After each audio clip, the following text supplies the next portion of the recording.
Roses are red, violets are blue. Nothing says I love you like a little hawk too. Ladies, gentlemen, and variations thereupon, this is Modern Escapism.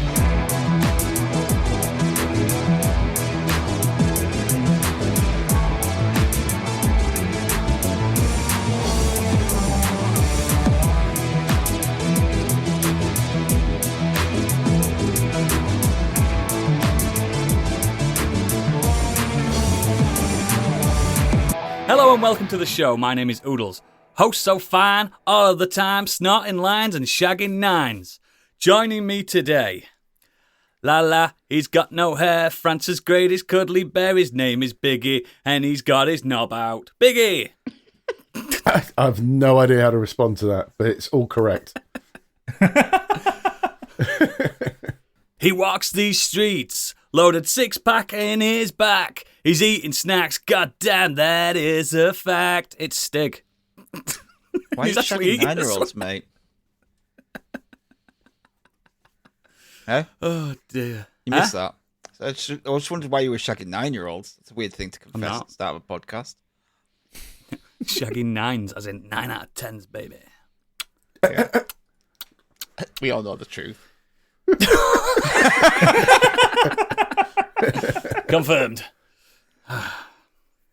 Oh, dig through the ditches and burn all the bitches. She's scratching her away from her crabulas. It's Candy, but she's disappeared. Wait, just comes back and do that again.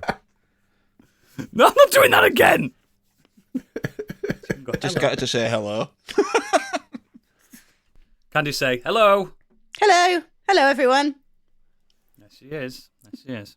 And finally, let's get ready, let's get ready to grumble. Watch him edit like, shite! It's Gadget. Let's get ready. The thing is, I'm going to say it, a little peek behind the curtain. He could edit shite, and you'd hear the worst intro to this podcast we've ever had. Because the internet has just gone complete to shit. It's not just Discord, the whole internet. I blame Oodles. Yeah. It's the heat, man. It's the heat. It's warm, innit, guys? I know I'm more sweat than man at this point. I'm 90% sweat. How's everyone doing, apart from the heat? Yeah, doing all right. All right. I've been out in the heat at the beach today. Ooh. Oh, I didn't know there was a beach in New York. I don't live in York. Oh. No, there's... Candy, you all right? Yeah, I'm a comfortable temperature. Thank you. Okay. Got my hoodie on. We're fine. Stig, she's got a hoodie on. She has a corpo as well. It's an Arasaka hoodie. Yeah, I know. Corporate for life, yo. Yeah, I haven't felt warm once this summer yet. It's chilly down south. Is that possibly because you've been to Vegas and you've actually been in the desert? It wasn't even hot there. Are you dying? I'm just cold-blooded. Cold-hearted, cold-blooded. Oh, maybe it's because it's a big one and you're getting old, and you know how old people walk around in coats even if it's 35 degrees. Oh God, you start feeling a draft. I don't know what age it is, but it kicks in. That's now. I mean, that's now. Early menopause, Candy. Oh, maybe. Thank God. I don't need all that. I don't need that going on. It's fine. Bring it on. Speaking of menopause, the only menopausal man I know. It's time for Biggie's breaking news. What a segue, man. I try every week. I can't do it. You may already know, but he doesn't, because it's time for Biggie's Breaking News.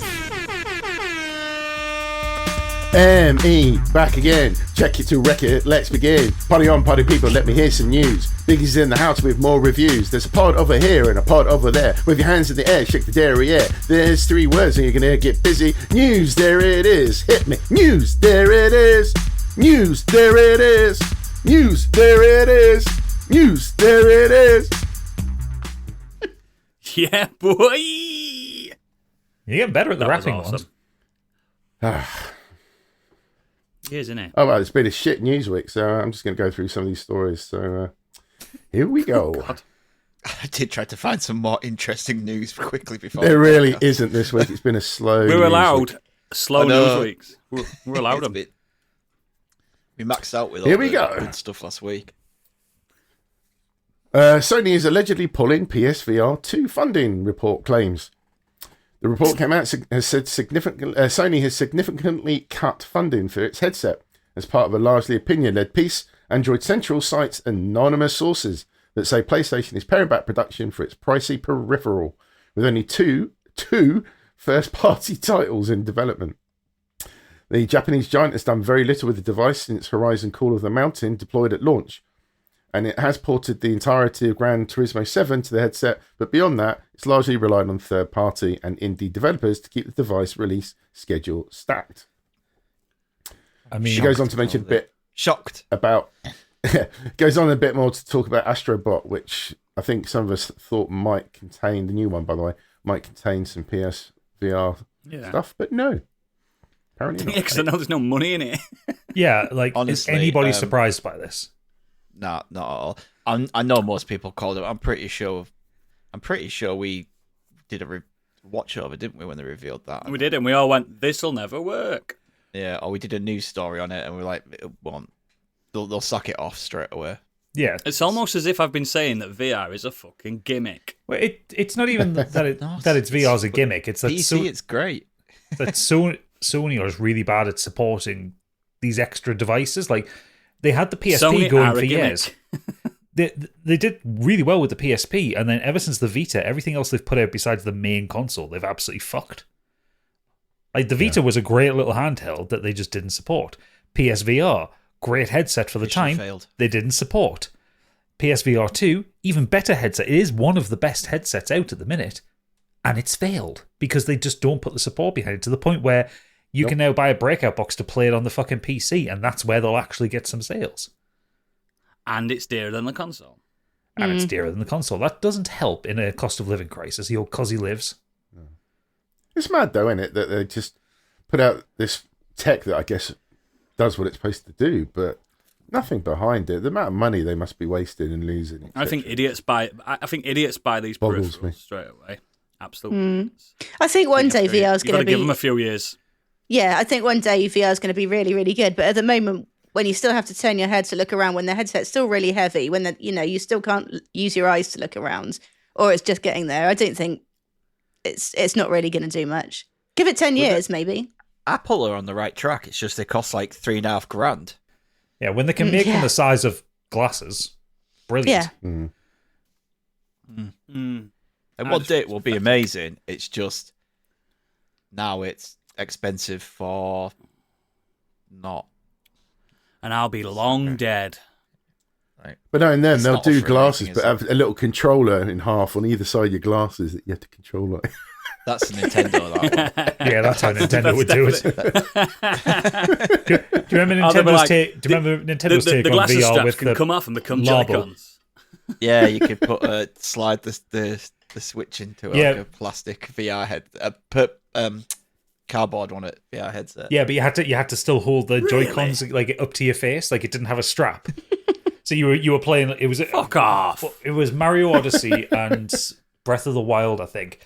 When you got Larbo, you got like some downloadable content that made them VR, and yeah, you had to hold it up to your face like that and play with your Joy-Cons. I tell you, actually, though, Did anyone buy that fucking cardboard shite? No. some people did, yeah, and then they never made James it. Farley did on TCGS. and then Yeah, Yeah, and he never fucking completed opened anything, for did he? about Yeah, 2 it years. took about 8 months to do one of them. No, but Oodles, think about it. Actually, think about this. If you have a little thing that you strap on your head and you slide your Switch screen into it and you just lie there, put your head back on your pillow, like this, Yeah. and the Switch No. is being supported by the box rather than your hands don't have to take the weight. No, because this may surprise a lot of listeners. I still have to look at the controls on a control pad after however many years I've been playing computer games. So I have to see sometimes. The only one I've mastered is PlayStation. I know it's the cross, circle, square, triangle. I know where they are without looking. But Nintendo, Xbox, any other I'm touching, I have to look. Do you know what it says? Press A. I'm like, which one's A?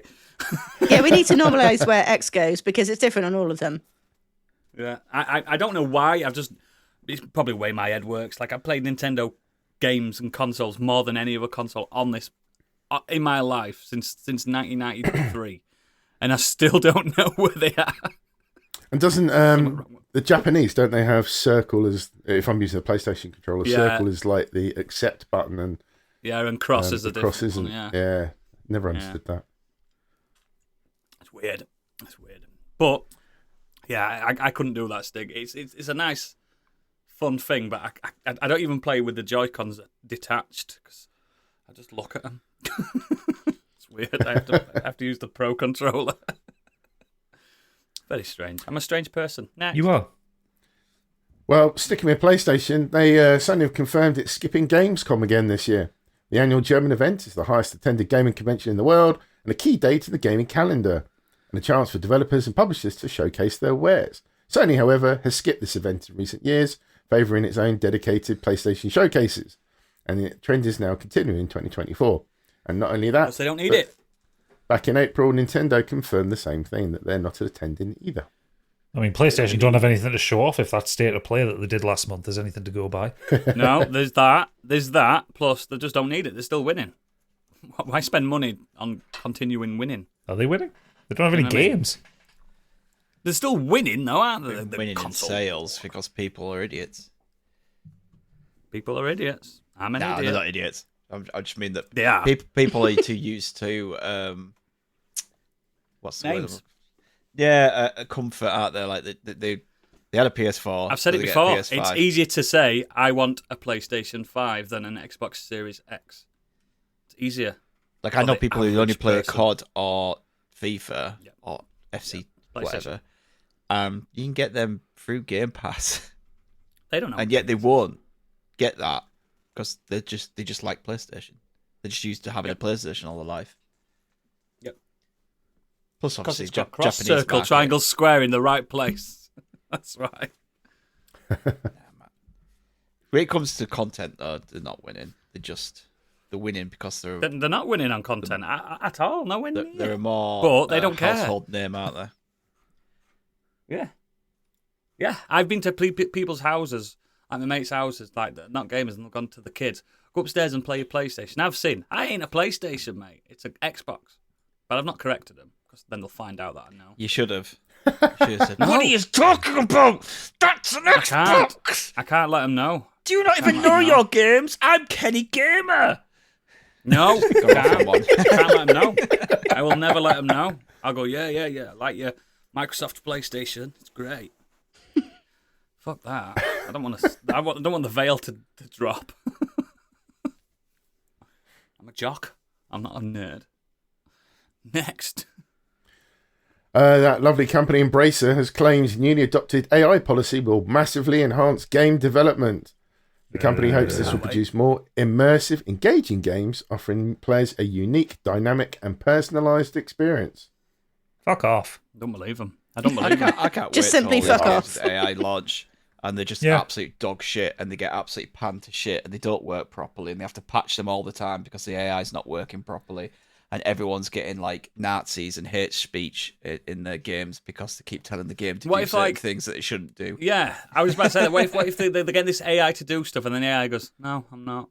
No, it's not so much that. It's not that the games themselves will have AI baked into them. They're using AI to generate to make things easier. Well, no, it's a slippery slope. To generate code, to generate artwork, to generate dialogue. Like, guarantee you, Oodles, at some point, some Embracer will release some fucking massive RPG, and you'll go in, and the dialogue will make no fucking sense because it's all AI generated and no one's checked it. Most games I play are always the same still now. Or there'll be lawsuits left, right, and centre because it's taken artwork from another RPG. Yeah. And someone who's making the game hasn't realised, put it out there, and someone will go, got sued. Yeah, this is from like a Bethesda game or something. It's like you've literally ripped off the same logo and all this and colour scheme and that, and it'll There's a guy recently. He's had a cease and desist because he made a little indie RPG on Steam, and his main character is called Sylvando and is a jester. And he said it was AI that did it. It was AI that did it. It's like, come on, one of the most beloved characters in modern JRPG gaming, and you've had him as your main character, as if you weren't going to know.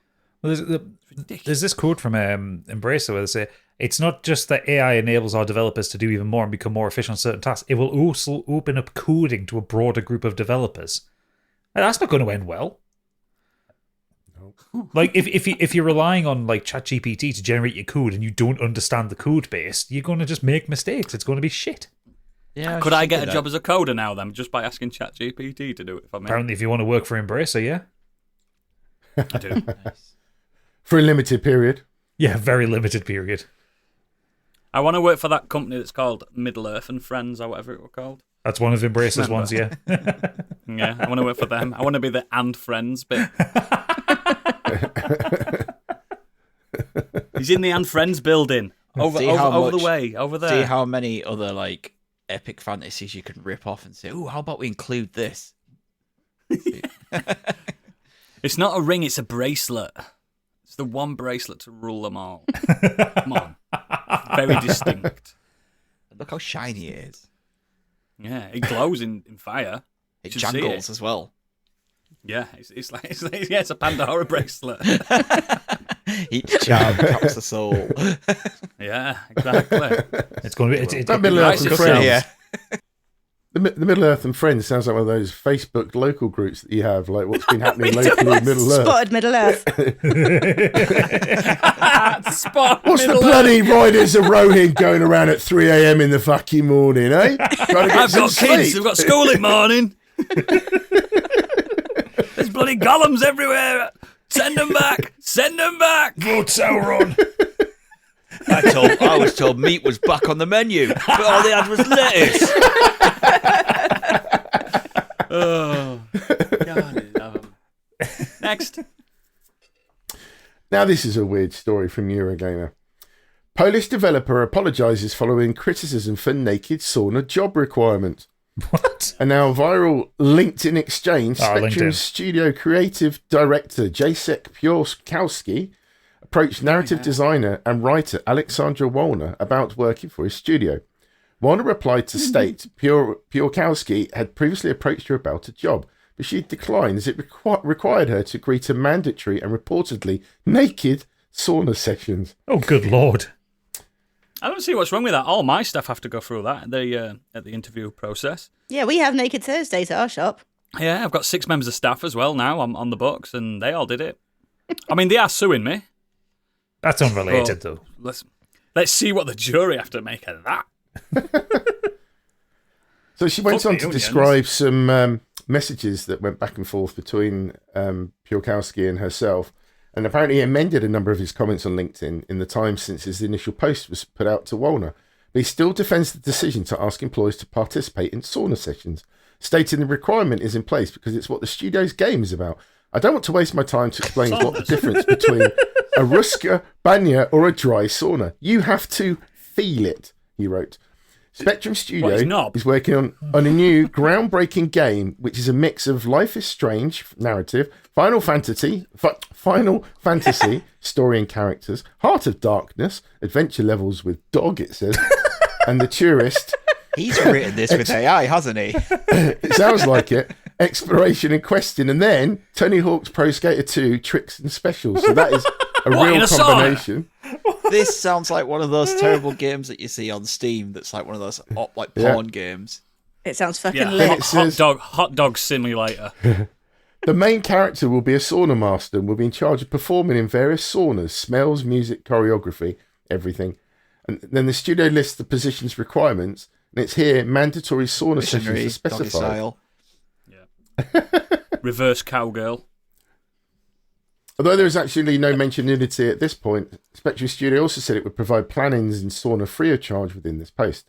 And then on a separate thread, Piorkowski said that this mandate is not about getting naked, but rather experiencing different kinds of saunas. Yeah. Developers okay. said the wetness level inside certain saunas can get very high, and if someone was using a towel, it may result with fungal infection, Oh, God. which is why there are times participants are recommended to go in nude. You sure this isn't your Weird World Web like story? It nearly Right. made that. It really nearly made that. So, I'm unpacking this. I've been in a naked sauna, and I can tell you now, there's nothing sexy about it. It was me and an old bloke, like at the other side. Didn't make eye It's contact. like gorillas in the mist, I imagine. Yeah, I'm very airy as well. My back is airy. My friend once had to, because it's quite cultural in Japan to go in them naked in It is, some places. yeah. So when they were there, they're like, well, we'll just do it because it's part of the culture. And he walked in, and so old man just laughed at them. Yeah. Saw his friend, who's just like full of ginger hair and like from top to bottom, laughed at him. Never seen and it like before. started making fun of his hair. Then turned to my friend, and did like the little winky small dick thing at him. He was just like, it's like we're just trying to get in the culture. What a lad. So yeah, The tough thing is, I like can't sound of find it. their website. I found their LinkedIn and the fucking this. I think it's just him. I don't think he has any employees by the sounds of it. Well, they No, have I don't think they have an HR department either. they have 77 followers on LinkedIn, which isn't a good thing. I might apply. I might. I think I could do it. I think No, he'd be that's Spectrum pleasantly IT. surprised with the clean cut of my cock, and he'd be like, "You've got the job." There are so You've many got the companies job. called Spectrum Studios as well. Like it's, yeah, or Spectrum Computing. Yeah, He went on to try and explain in another statement, which I won't read the whole thing out. He did Don't go on to bother. say, I wasn't expecting it to be received as pretentious and cause negative connotations. Why not? He noted his use of narrative girls was wrong and meant only to convey the narrative team at the time was all female. He further spoke of how passionate he is about the sauna experience. In recruiting, I took out an iron rule about talking saunas and people's openness to this experience. I'm looking for people equally passionate about the culture of taking saunas and open to experiences that are part of that culture. He then said he's going to talk to his HR department. I'm sure Set one up. he's going to be head of it. Yeah. I've run this through HR, and they seem happy with It's it. fine. Yeah. It's fine. Can we see HR? No. They're in the sauna. Go meet Just them now. a broom cupboard with HR written on it. Yeah, there's steam coming out of it. What is that? Is that the HR With department? a broom with googly eyes on it. I found Why is every room in here a fucking sauna? It's part of the job. I found the job description for his art director. And yeah, he's got his requirements. He had knowing Unreal Engine 5, concept art experience, all that kind of thing. Attend a sauna sessions, non-negotiable. Entire team need to understand the product. And then it says, we offer business contract based on experience, autonomy to create art direction based on Slavic shamanistic vibe, plannings in sauna, free of charge. So I don't see the. I sauna. You've got to really have your planning don't see the meetings in a drawbacks here.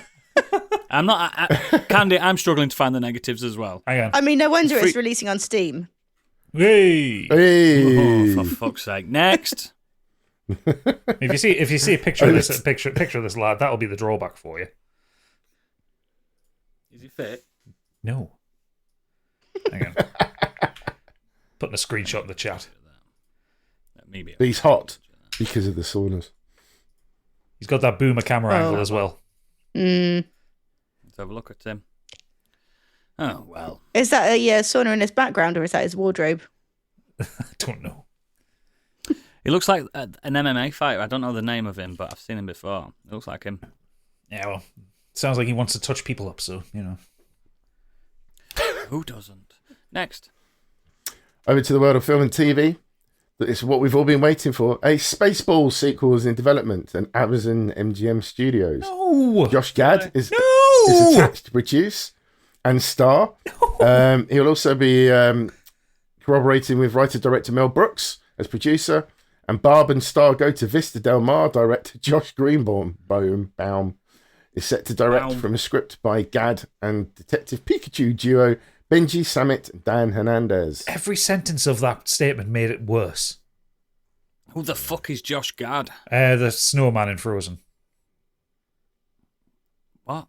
Oh, yeah. Oh, yeah. The little pudgy guy with black hair. Yeah. Ah, he's so fucking annoying. Why is Spaceballs sequel? Like, it doesn't need to be a franchise. Spaceballs is perfectly Everything fine does. as it is. Yeah, I didn't even think the original's that good. Fuck you. it's got moments. I don't. It's got some. Pizza the stuff Hut's in pretty good. It did some good bits in it, but I prefer Blazing Saddles, even though it's a bit dodgy nowadays.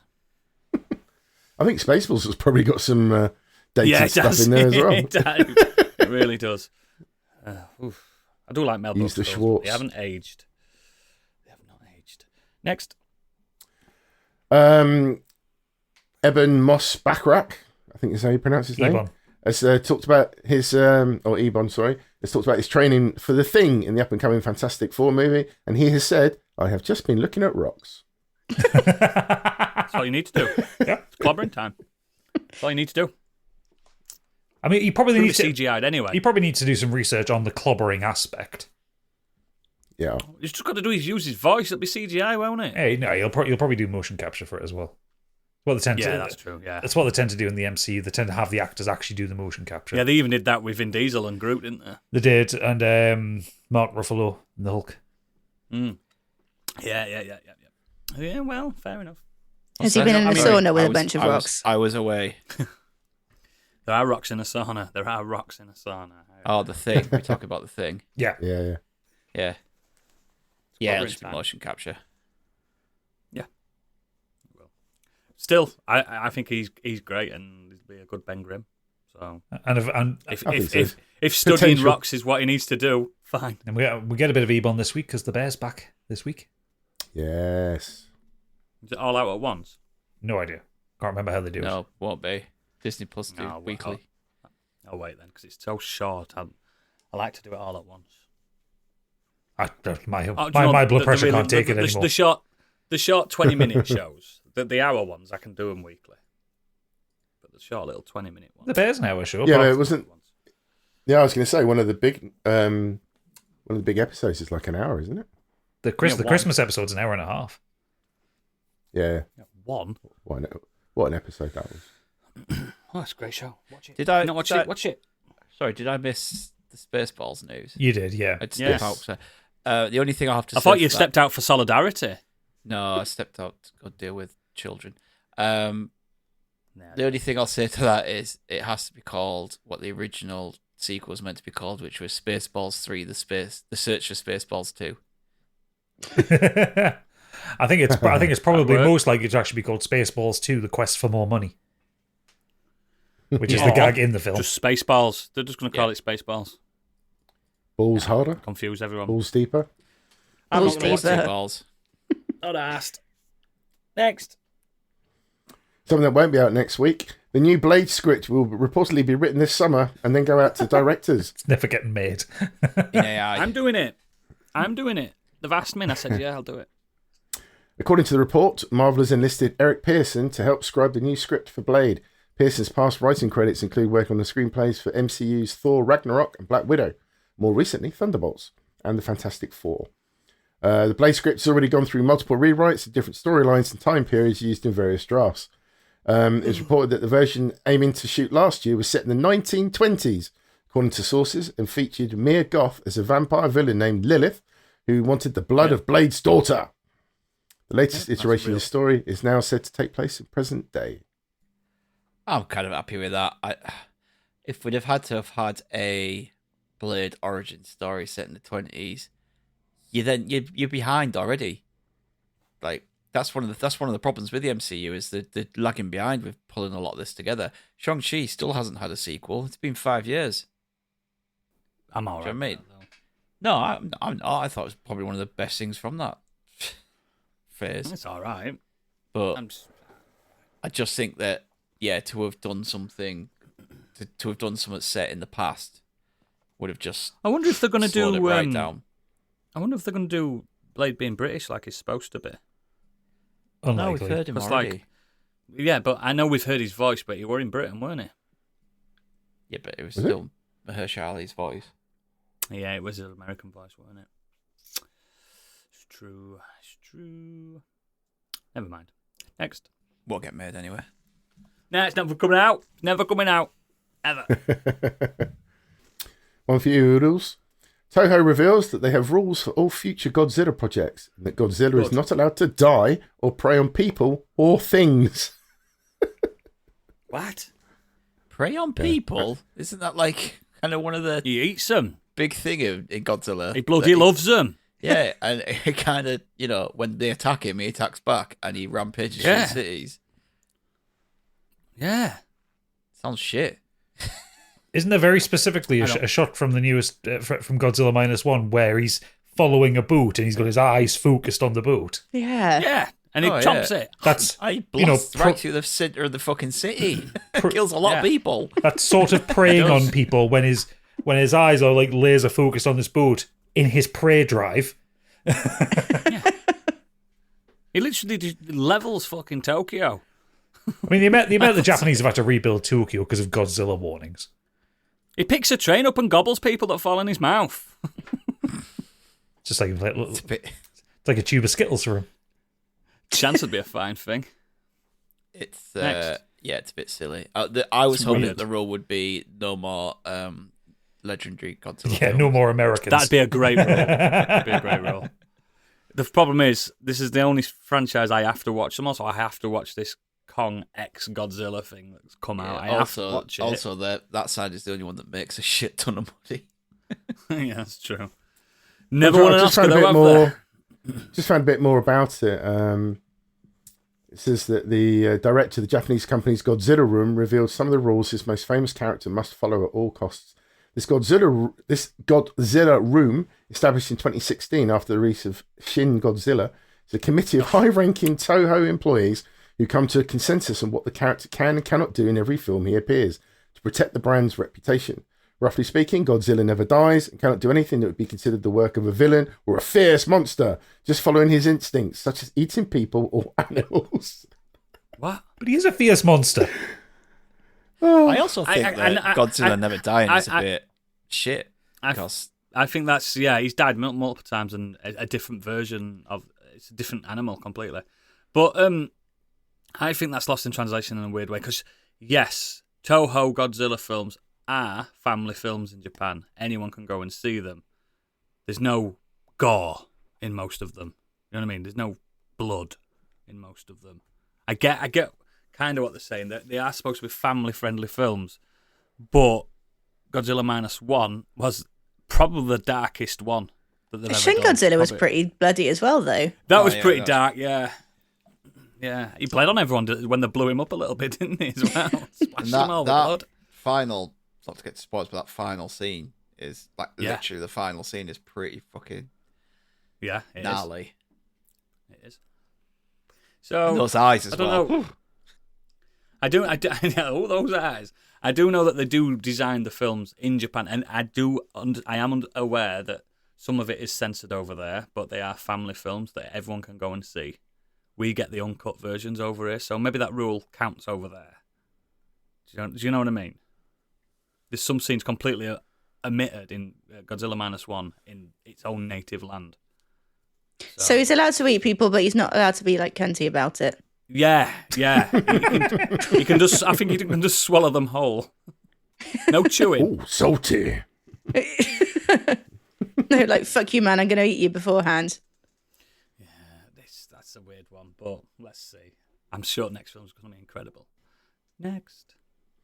Speaking of weird, Lethal Weapon 5 is moving forward with Mel Gibson set to direct. So don't expect any funny, hilarious side characters that are Jewish. I wondered why I didn't get the call. He fucking hates us. I mean, I love that series, but I don't think it needs to continue any further. Do you love him? We already have the perfect Lethal Weapon 5. It was made on It's Always Sunny in Philadelphia.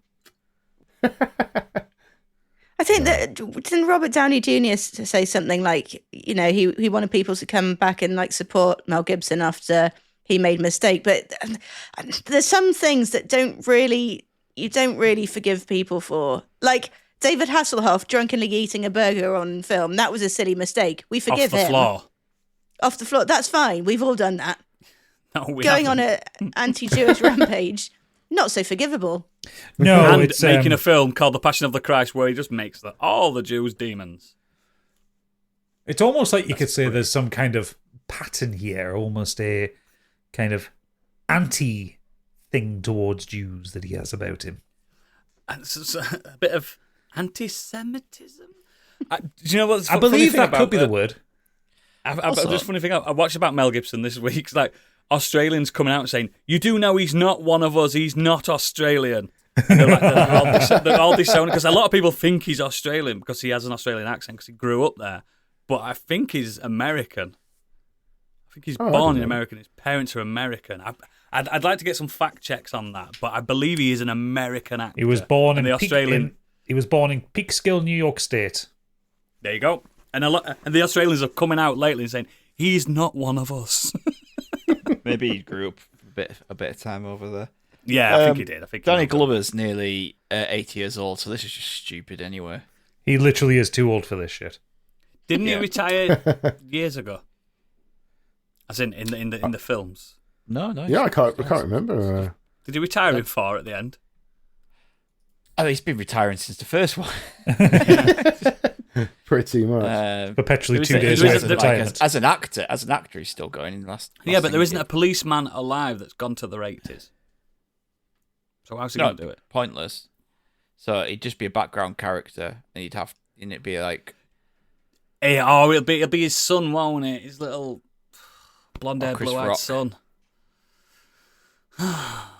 it's Chris Rock in Lethal Weapon 4, wasn't it?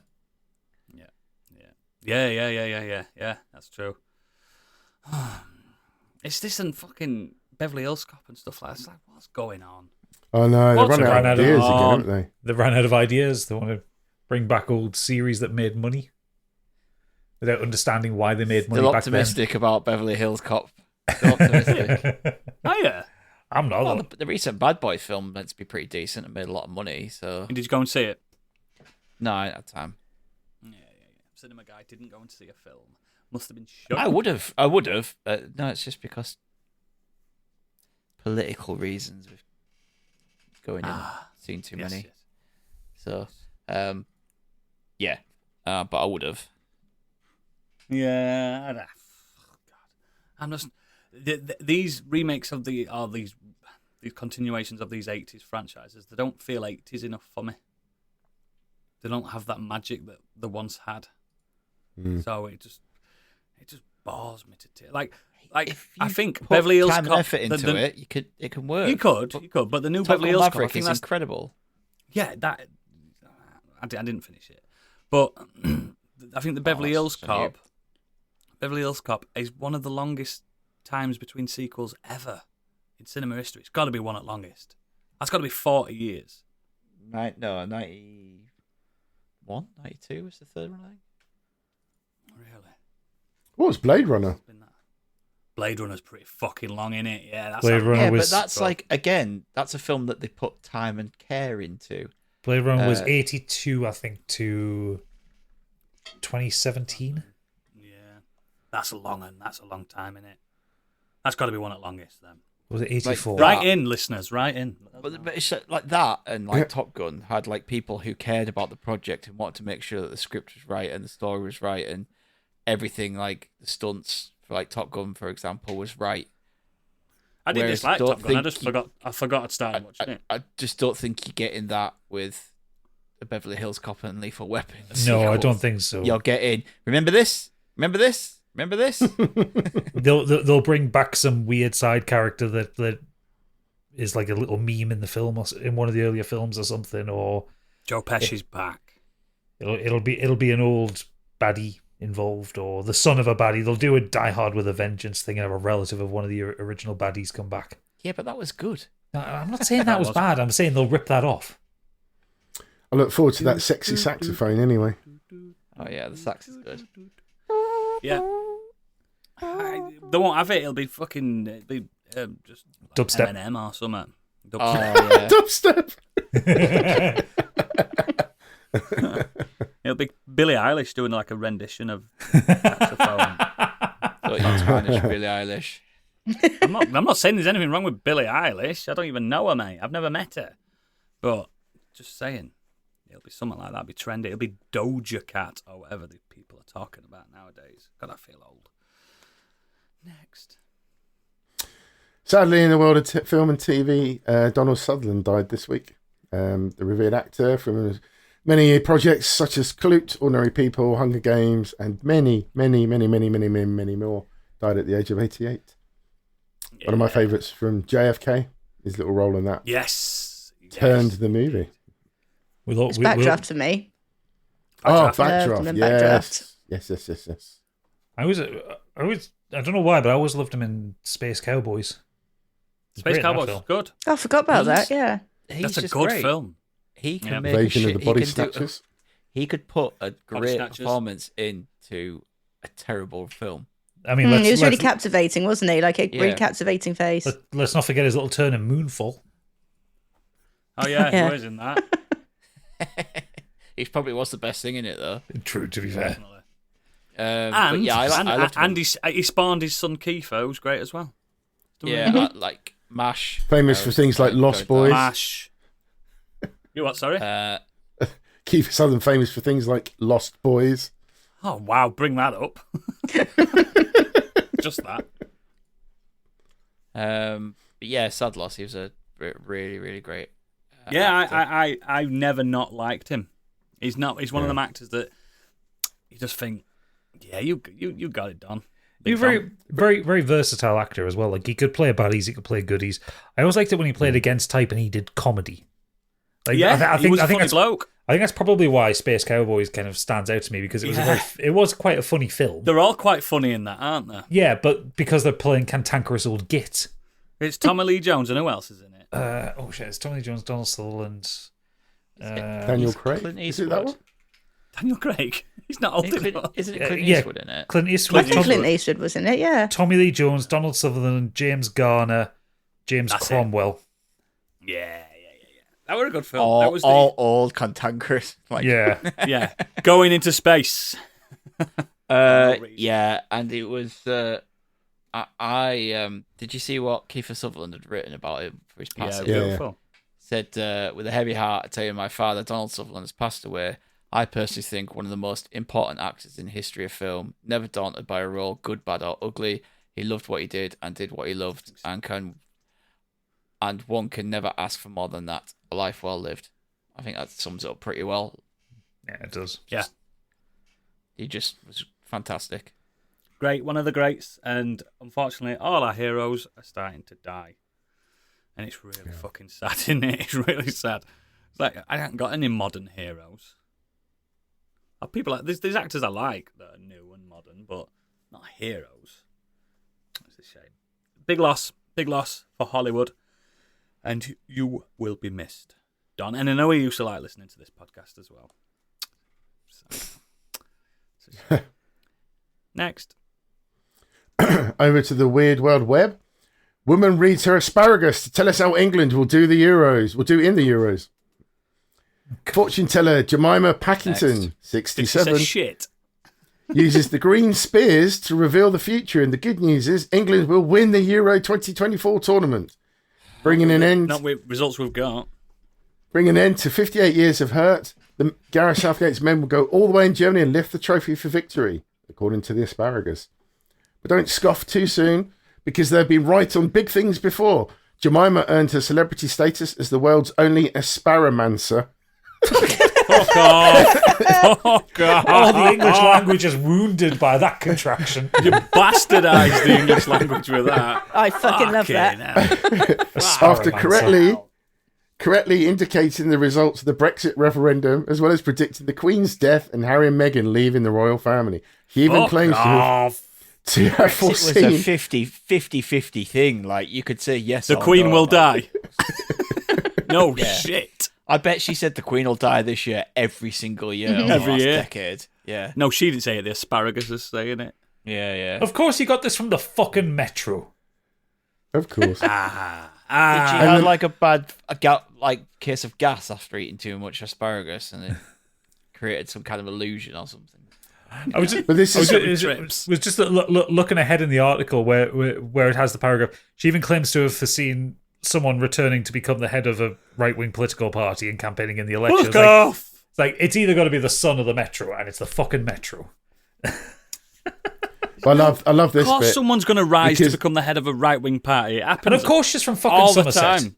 She's a West Country weirdo. One of That us. explains a lot. That explains a lot. We read everything down here. We read carrots, we read apples, the whole lot. They're quite informative, actually. Candyland, you should stop. But there is a skill to this, because Jemima, for her to get the answers, she has to toss the asparagus into the air and interpret how it lands on the ground. So she has to fucking throw it on the floor and just make it up as she goes along. Yeah. Oh, we all toss salads around here. Do people pay her for this? Is there any monetary value to this? It doesn't say anything. It says Mystic Veg. Jemima says her predictions tend to have success rate between 75 to 90%, and she is never usually far off. Mystic Veg. Obviously, if we can want to book her for Oodles' birthday. No, I don't like asparagus. I think it's fucking minging. Do you get asparagus wee? Yeah, I have in past. Yeah. In fact, I've had it grilled once with like loads of cheese on it, and that were nice. She's got an mind IMDb asparagus. page. With steak and scallops. I like scallops. Yeah, I like scallops. I like scallops all day. So Jemima Packington has an IMDb page. She's been on Midlands Today twice as a Asparamancer. Twice? Huh. She was a fortune teller for 6 episodes on Big Brother's Bit on the Side. What the fuck's Put it on the side salad. Most recent, Oh, stop it, Candy. Stop it. This is not your job. Sorry, I'm sorry. most recently, she was on The Last Leg. Of lamb. What the fuck is that? 2018, she was on something called Sunday Today with Willie Geist. Sunday Can we roast get an today? IMDb page? All power to her. She's managed to get some money out of bullshitting people, so... Well, Can we get an IMDb page, please, Gadget? Well, you But- can't disprove it, Stig. You try and throw some asparagus up in the air and interpret it into something factual. I could. People are hungry now because I've spilt dinner. I've predicted the fucking future. It's She, ridiculous. There are lots of clips of her on TikTok. Apparently, last year she predicted that Keir Starmer will not lead the Labour Party, and there's going to be separations and divorce within the royal family. It's honestly like saying it's going to rain in Britain. yeah.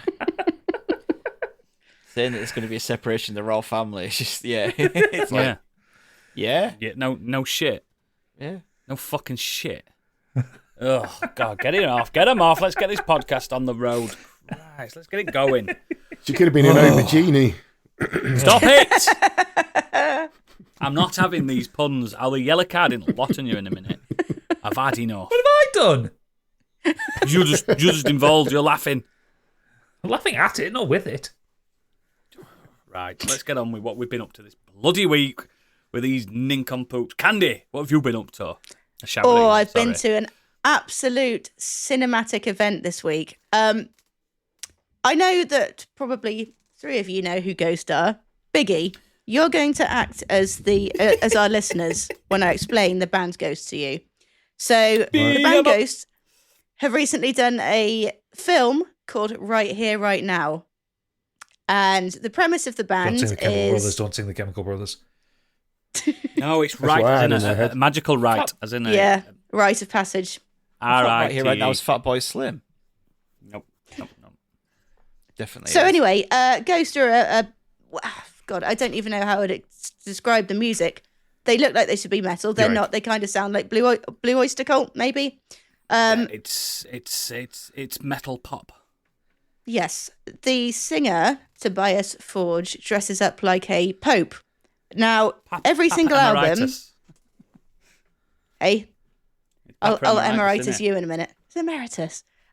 Is So it? every album cycle, the old Papa Emeritus is killed off and replaced by a new Papa Emeritus, who is always played by Tobias Forge. Now, in addition to their albums, there is a mini soap opera going on YouTube. So to accompany the albums, there's a history of the bands. There's side characters, there's subplots. We have somebody called Papa Nil, who's the big daddy. We have Sister Imperator.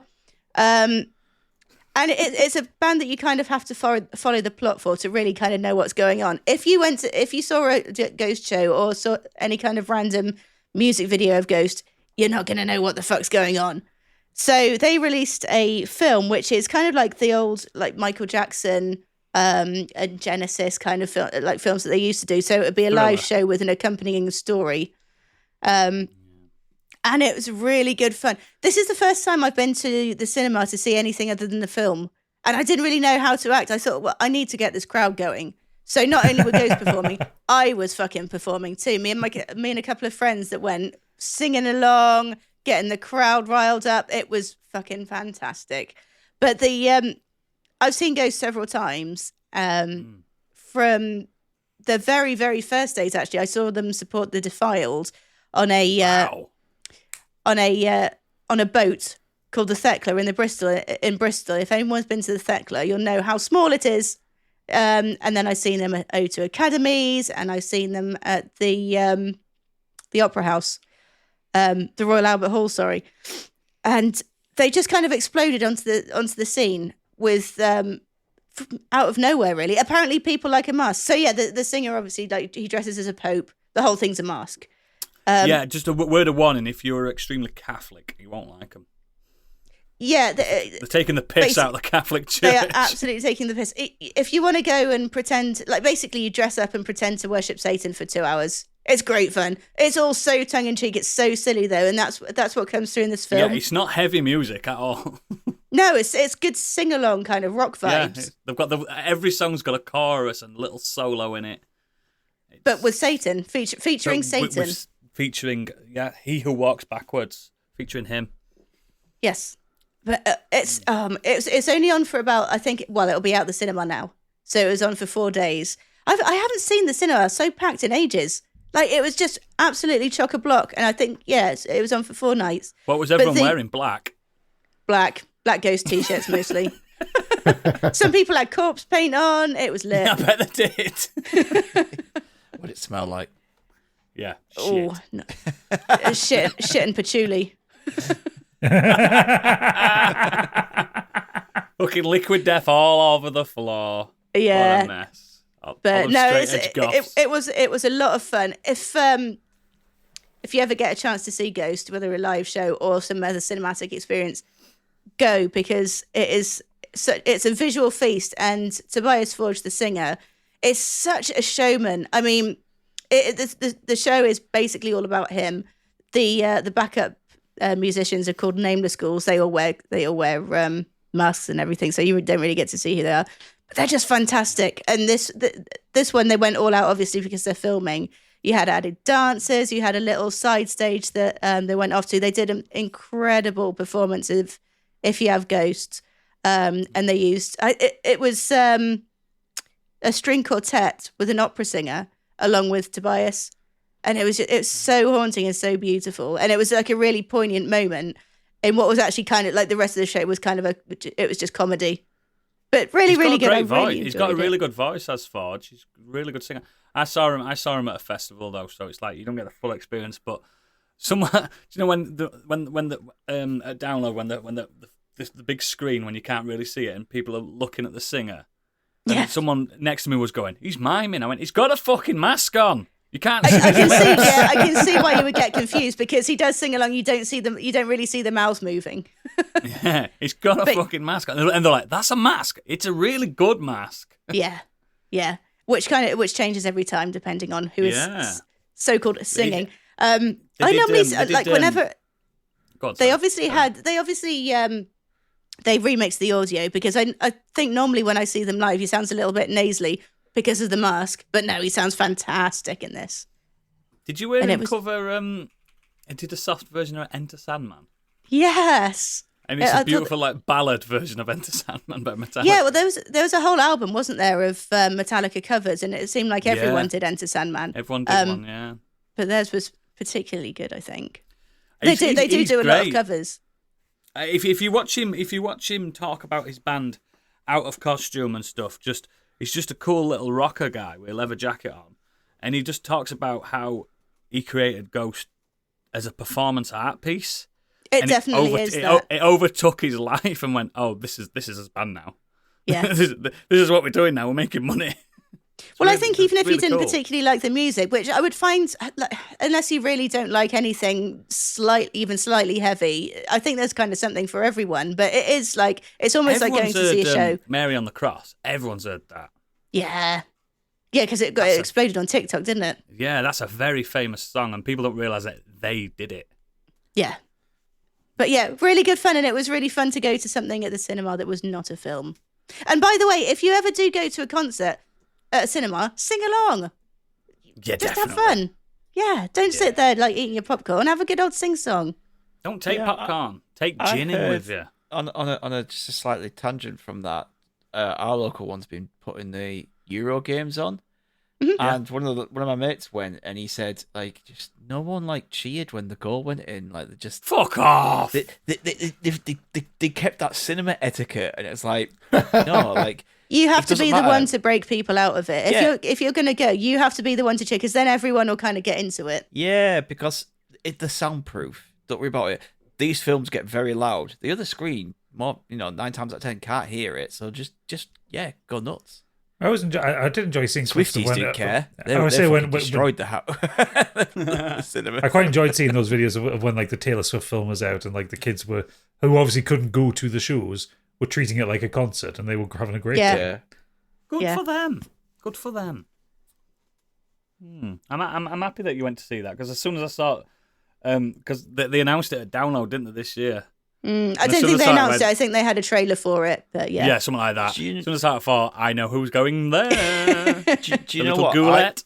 I think that would be. I think more bands should do that. Should start putting their Metallica big, did it a few years ago, and Foo Fighters did it. putting their big I- tours out in the cinema and getting people to Yeah. go and like see. We couldn't get tickets for this, so we want to go see it. And on the usually big screen. you get like a 10-minute of the band talking to the, thanks for coming to the cinema for our show. Yeah. We're sorry you couldn't make it, but this is the full experience in the cinema with Dolby Atmos and stuff. Also, a good way of saying fuck you to Ticketmaster as well, if you're just paying, Yeah. paying It the is a price of the cinema. But, yeah, like it people is. that can't stand for that long and can't, they'll get a good, I know most like bigger venues have seats and everything, but you're not always going to get the best view. So if you can't stand up for 2-3 hours, it'd be great to go to the cinema.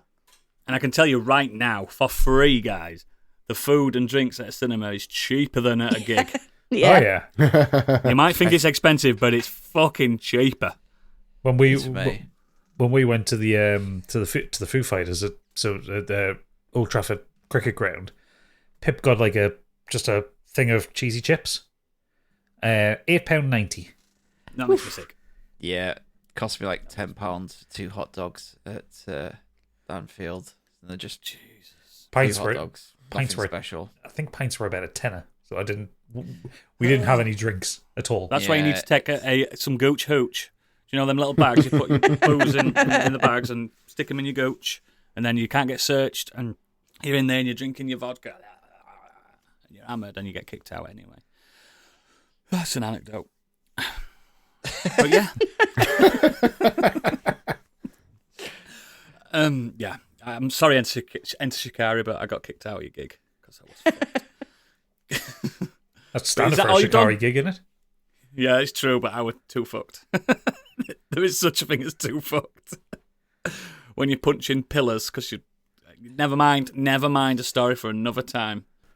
Thank you, Candy, very much for that. Biggie, what you been up to? There's a couple of things I want to talk about. First up, XDefiant. It was a little... You clipped that, did you? Now. What is it? It's a free-to-play first-person arena shooter Boring. from the team Ubisoft. And I'll tell you what, it's all right for a freebie. It's an arcade shooter. It is literally... That sounds like you're after a Everything refund Ringing already. endorsement. No, it's literally everything you could probably want from a freebie. It's got your usual zone control, escort missions, occupy, blah, blah, blah. It's fun to play. It's arcadey. You don't have to buy anything. You can if you want. If you want a battle pass to get skins and stuff, you don't have to. There's nothing Have you there though? that allows you pay to win. It's literally cosmetics only. It features factions which come from the Ubisoft world. So you got different characters taken from Ghost Recon, The Division, Watch Dogs, Splinter Cell, Far Assassin's Cry. Creed? No, not yet. It's possible. That may Rayman? make an appearance. No, not yet. Oh. But yeah, it's literally just what you expect from an arena shooter, but it's free. And the fact that we don't want to play COD because we don't like it. So yeah, this just tickles that little itch of having fun with your mates, banter through your headset, shooting other people for fun. It's great. It's free. Yeah. So How it many doesn't times need have to you be told us it's anything more. free? What are you trying to But caveat the it's- fact that it's free? Because it's not Just very because good. it's that's what I'm saying. It's fine. It's smooth. It plays well, and it's in its current beta, I think. So it might have a proper full-blown release at some point. But yeah, it's a freebie to play. It's fine. Just thought I'd mention it. Game of the year? No, it's fun to play. No, that's next Moving year on. for him. How much does it cost? Sorry, that XDefiant? It's free to play. Free? Oh, you didn't mention. And next up, I've been watching TV series, the second season of The Missing, and its spin-off show Baptiste. For those that don't know, it's a British drama series. First was broadcasted back in 2014, I think it was, and it stars the lovely Checky Cario, as Julien Baptiste, the French detective who leads the case. And yeah, it's just perfectly functional detective I've heard good drama things. series. I've heard a lot of people say it's decent.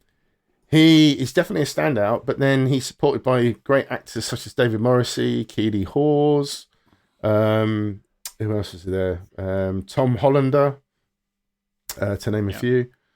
Yeah, really enjoyed it. Just really dark at times, but I kind of like that in detective shows, as he generally tries to find the missing person of each series. And then there's obviously lots of other stuff and twists and turns in the story and the characters, and just kind of easy, riveting to watch TV. Yeah, I've But yeah, heard a lot of people give it a thumbs up. I like the idea of Baptiste. It's a well established character, isn't it, in France? Like, this is like a remake. I'm not of sure it, about yeah. that. I mean, for the TV series, there's two that are showing on Netflix at the moment, and then they did a spin-off series called Baptiste, which is now on BBC iPlayer. Yeah, I think it's like not a remake, but you know what I mean, like a retelling. You know, like we've got Sherlock Holmes, millions of different versions of that. I think it's one of those scenarios.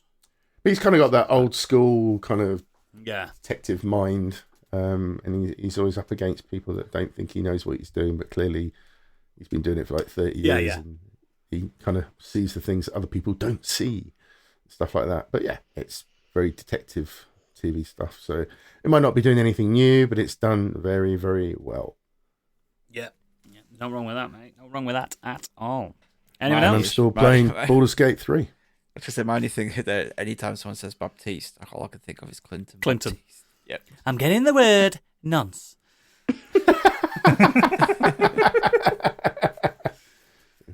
What? Sorry, carry on. No, I'm just saying I'm really still thoroughly enjoying Baldur's Gate 3. It's all right, isn't it? Just had the audience with Gortash at the minute, if that makes any sense. Where I'm Yeah, at. it does. Yeah. But yeah, what a game. It's a pretty good fucking game, like. Yeah. Good game. Stegosaurus. First up, this week I finally, after years of wanting to play it since it won Game of the Year and everyone praised it, I finally started It Takes Two. Oh, great. What's that one again? It's the kind of Is it the divorced parents one? yeah, Yes. the co-op one where Yeah. you kind of set into this like fantasy world as these little puppets that the daughter's made of her parents With the and- book. The yeah, French and a book. bit of magic kind of sets them on this journey of kind of self-discovery and love. Yeah, I've and never played it whatnot. because I've got no mates. Well, I'd never had a chance to play it because everyone else who had it had already played it with someone else. So I know I said, to And you Kate, didn't I was ask me. like, well, you don't have the right console. I mean, I do. No, because it's on Game Pass, so it didn't cost me anything extra. Anyway, yeah, Kate, I kept mentioning it to her, and she's like, "But I'm shit at games." And then Me too, eventually this week, Amelia piped up and said, "What's that game that you want to play? Like, do you want to play it with me?" So me and Amelia started it, and Queen, ain't she? Bless her. it's really, really good. It's Fantastic, isn't I can it? see exactly why it won Game of the Year. We're only on halfway through level 4 at the moment, but the variety in those first 4 levels, it's just insane. I don't think I've played a game that, you know, like Titanfall 2, you know, how we praise how each level is completely different and there's Yeah. different variety going on. this is the first game I've played since that has so much variety and It just keeps different stuff going on, and just keeps it's throwing so inventive. it keeps throwing ideas at you, and then as soon as you get used to them, it abandons them, and you get another idea. Yeah, That's from the Nintendo playbook, that isn't it? The Mario playbook. But we're having a really good time with that. She's really kind of learning the ropes of a platformer as well. In that she can do some stuff and she's getting frustrated by other things. And I was like, yeah, that's how it works. I can't do this bit, and I'm like, yeah. She's like, and then I'll do it. She goes, how did you do that? I went, gaming for 30 years. You become versatile on when you need to do your double jump, and you kind of. She'll be like, when you got to do a double jump, she's just mashing A and then hitting the X button to do the dash in the air. No. You've got to time it. So you jump first when you're across, then hit your double jump, then, okay. And then she gets it. And so. No, what really happened? Went, give me that fucking pad, I'll do it. No, I'm letting We need to move on. I am letting her do everything at her in her own pace. And then if you should play Resident Evil 5 with her next. No, if she struggles, then she'll pass it over to me and say, "Can you just do this for me?" Have you done the plane bit yet? While she's also getting stressed. Yeah, so we've done the plane. She was the shooter and I was the flyer, and she was like, she missed a few stuff, and she's like, "I need to shoot that." Gotta go back and do it. She goes, "I know I need to shoot that." I was like, "I know, I'm not telling you off. I'm just saying, make sure next time we crash, shoot that, and then we can get through." Because and then she admits she's like she had to do the gun because she's no way she could have controlled the plane. But I think it took us about 20 times. we're having a really good time with it, and we only started it on this weekend, and we're already through nearly finished level 4. I've heard it's got a decent story and a good message I don't want to spoil it for anyone, but people are like, oh, it's a divorce game and the girl wants to get them back together. But yeah, there's a really good message to that, selfish thoughts, because it's quite selfish for a kid to be like, I want you to get back together. I mean, don't spoil it if you have played it. I've never played it, but I've heard it's got a really good message to it. I think, which is nice to see. I think it is just in general a game about being selfish. Because is it right? Well, because at the start of the game, the parents are both being selfish, and that's how it kind of goes through. Yeah. And it's the child learning about being selfless. Yeah. So it is a really, really good game. Chapter 4. Which chapter are you in now? Have you done the tree? Yeah, we're in the space one. Oh, the space one's great. Fucking love the space portals. One. Yeah. Biggie, play it with me. But it's so you should do. You should genuinely. You should definitely. We could stream it, Biggie, and make some money off it. You good? It's so good, and it's so inventive with the stuff it's doing. And like Gadget said, you'll do one mission, and it's like, right, we're done with that. Next thing's going to come completely different, and that might even be within the same level, within the same chapter. Yeah, they might be going, "Oh, you've been doing this, but we're getting rid of that now, and you're going to do this." It's quite good at reframing. We'll platinum it, Biggie. Me and you. Done. So only one of you needs to buy it as well. It's did free you buy it? I've got it. I think it's a freebie on PlayStation. Phenomenal. There you go. I'll check. I think I've got it. Fantastic. We'll be friends, and we'll bond, and we'll make his own podcast. Fuck these. Yeah, I was going to play, and I might talk about this next week if I get it done. I was going to play that Still Wakes the Deep. And then I really want to play this game. Yeah, so that looked cool. Yeah, it's on Game Pass, Candy. Yeah, I know. Fuck Game Pass. And then she trotted in going, do you want to play that game? And I was like, yeah. You're not going to say no to that opportunity. I get that. So we, at least once, I'd like to say once or twice a week, me and my son will play Fortnite. And I love those little moments. I enjoy them. He knows I'm terrible. He's way better than me, and I always drag him down. But he's still... do you know why you're doing that with your daughter? You're being patient. He's being patient with me. And it's nice. It's nice to see him be that patient with me. He's like, you're doing it wrong. You're not in the circle. I'm like, It's full whack at the minute, so next time it goes on sale, we'll pick it up. Yeah, we'll do it, mate. We'll do it. We'll actually do it. Just talk about Still Wakes the Deep. I forgot to mention that I am on Pure Dead Xbox this week. It'll already be out by the time this podcast comes out. Joined Punk and Couchy on that, and we talked about went into depth on the Xbox showcase. Oh, nice. That was dull. big chat about all the games coming out on that, and then talked about what we've been playing. And Couch had been playing that, so that kind of put me on to go and playing that. And it's just full of brilliant Scottish lingo and dialogue, because it's set on an oil rig in off the shores of Scotland. And it's the first game I've ever heard the word cunt be said. And ball bag. I like ball bag. You wee ball bag. I like Chinese Room. I think they make some crazy games. I didn't like Everyone's Gone to the Rapture, but I like some of their games. Well, you'll enjoy the walking sim. You'll enjoy it, Oodles, because there's gameplay in this one. It's not even that. I will play a walking sim if the narrative drags me constantly. Do you know, if it's pushing me? I mean, I know this still waits the deep. It's only about 5 hours in it, so it's not even going to waste my time. And I think it looks stunning. And every trailer I've seen of it, but I'm on the wrong console, aren't I? Because it's 30 quid. So I've got to wait. Yep. Wait. So the other thing I've done this week, and I missed the cinema. We went. Me and the family went to go see Inside Out 2. That was the second one. Yes. So this is obviously Pixar's latest film, a sequel to Inside Out, which, if you have seen it or remember, it's a story about a young girl, Riley, who is going through a few things with her parents after they moved to a different city, and a lot of it takes place inside her head. There's all different kinds of emotions. Like the emotions are actual characters within her head. It's got Phyllis from The Office in it. Sadness, yeah, she's incredible, and she's just as good in this as well. And this is a sequel, but now Riley is 13 years old. She's in middle school. She's about to go up to high school. Boys. Not so much boys. There's nothing to do with boys in it. But she is at the moment, she is a star student. She's one of the best players on the hockey team, and her and her two best friends get an opportunity to go to this hockey camp in the summer to trial out for the team at the high school. And then one night, when all the other emotions are asleep, the puberty alarm sounds. Yeah.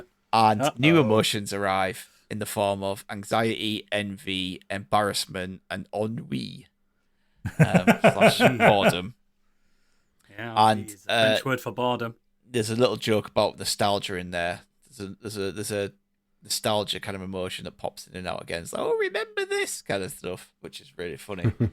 But yeah, it kind of sets Riley off on this different journey where she's trying so hard to impress this hockey team captain and the coach that anxiety starts to take over all the other emotions and starts to push who Riley is to the back of her mind.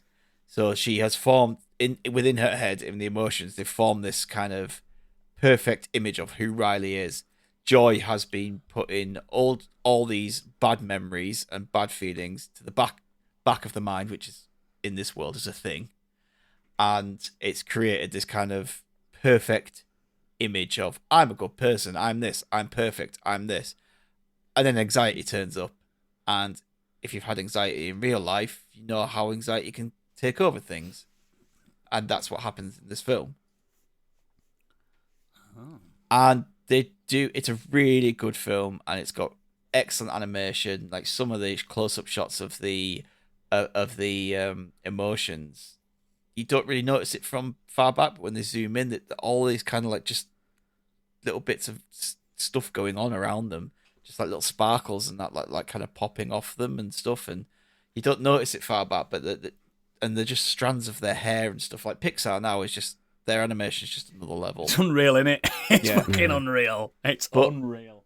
The humor in it's really good. Sadness is great. Anger gets a lot of laughs. The stuff he does gets a lot of laughs. Him with a fire head. Yeah, and I like him.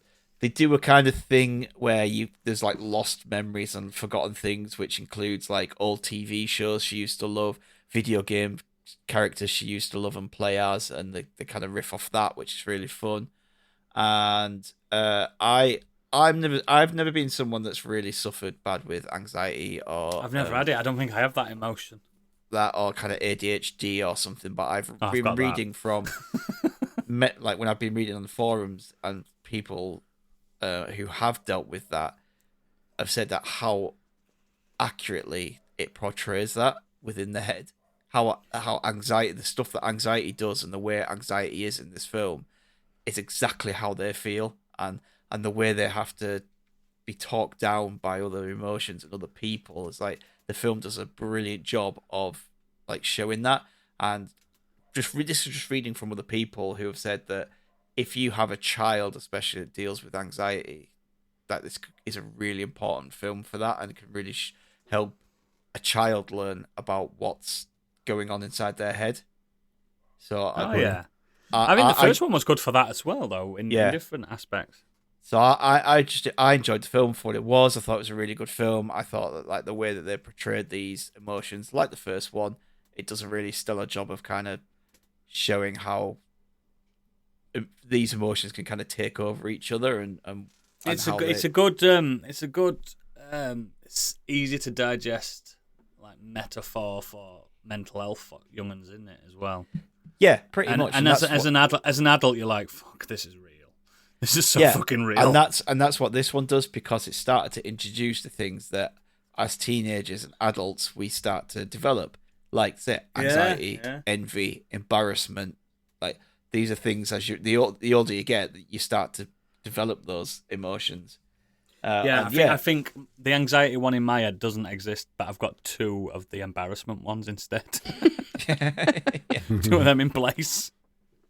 But yeah, I just, from reading what other people have said, my thoughts on the film was I think it was really good, but reading other people's thoughts on how they could relate to the film, and they watched that and they were like, fuck me, that's exactly how I feel. It's brilliant. So I'm guessing that the writers probably had a few people on there that are like, yeah, this is... They've probably got psychologists involved in the creation of it as well. Yeah, there's some absolutely cracking jokes in there, and there's one that I absolutely loved, which I won't spoil, but it involved ennui. And if you're going to watch this film and that moment happens, you'll know what I'm talking about, because it's perfect and it's really funny. My daughter keeps asking me to go to cinema, because last time we went a while ago with her, because she's having a bit of anxiety with school and stuff. She's a little bit of a swot. She's like grade A student, and whenever other day she came home from school crying because she got a B. Do you know what I mean? It's like, are you fucking mad? Oh, she's a Hermione. Yeah, she's she fucking sounds like her, and she's going through some anxiety like that. And I think that'd be perfect for just me and her to go. My son's not interested. There's no fucking guns in it. He's half American. He's going to be an NRA soon. I mean, not his fault. It's not his fault. It's what he was born into. But I think you should. I think I could have a daddy-daughter day with her. I definitely would. It's a really good film. It's Pixar have been hit and miss. Disney have been hit and miss the last few years, haven't they? But this one is like up there with within their, I think maybe top 15. Now there's so many of them out there that top 15 sounds bad, but it's not. No, is it? Heck? No, when it's most of its quality. Yeah, exactly. It's definitely one of the quality ones. It's a 4-star film for me. I would definitely watch it. And the thing is, going forward though, I don't know where they could take it for Inside Out 3 if they do one.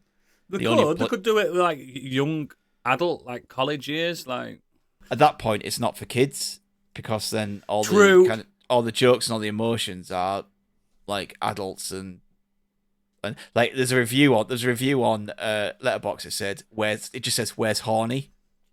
Like, well, yeah, that'll come at some point, but you can't. I got him very early.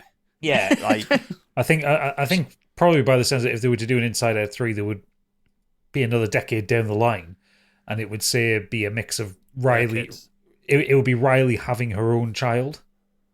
Yeah. So you would have, so you would then have the two sets of emotions. So you would have Riley's emotions of being a new mother, or a mother to a young child, and then the child's emotions, stress. Yeah, that's the only way to do it, I think, because I just think you can't do the high school, college years and make it too risky. Certainly not to keep it risky. Yeah, exactly. Yeah, but that's a good one, Gadget. I think that would work as a Gadget. Get right in, bring them up. Dealing with being a new parent would be a perfect kind of setup. Definitely. Yeah.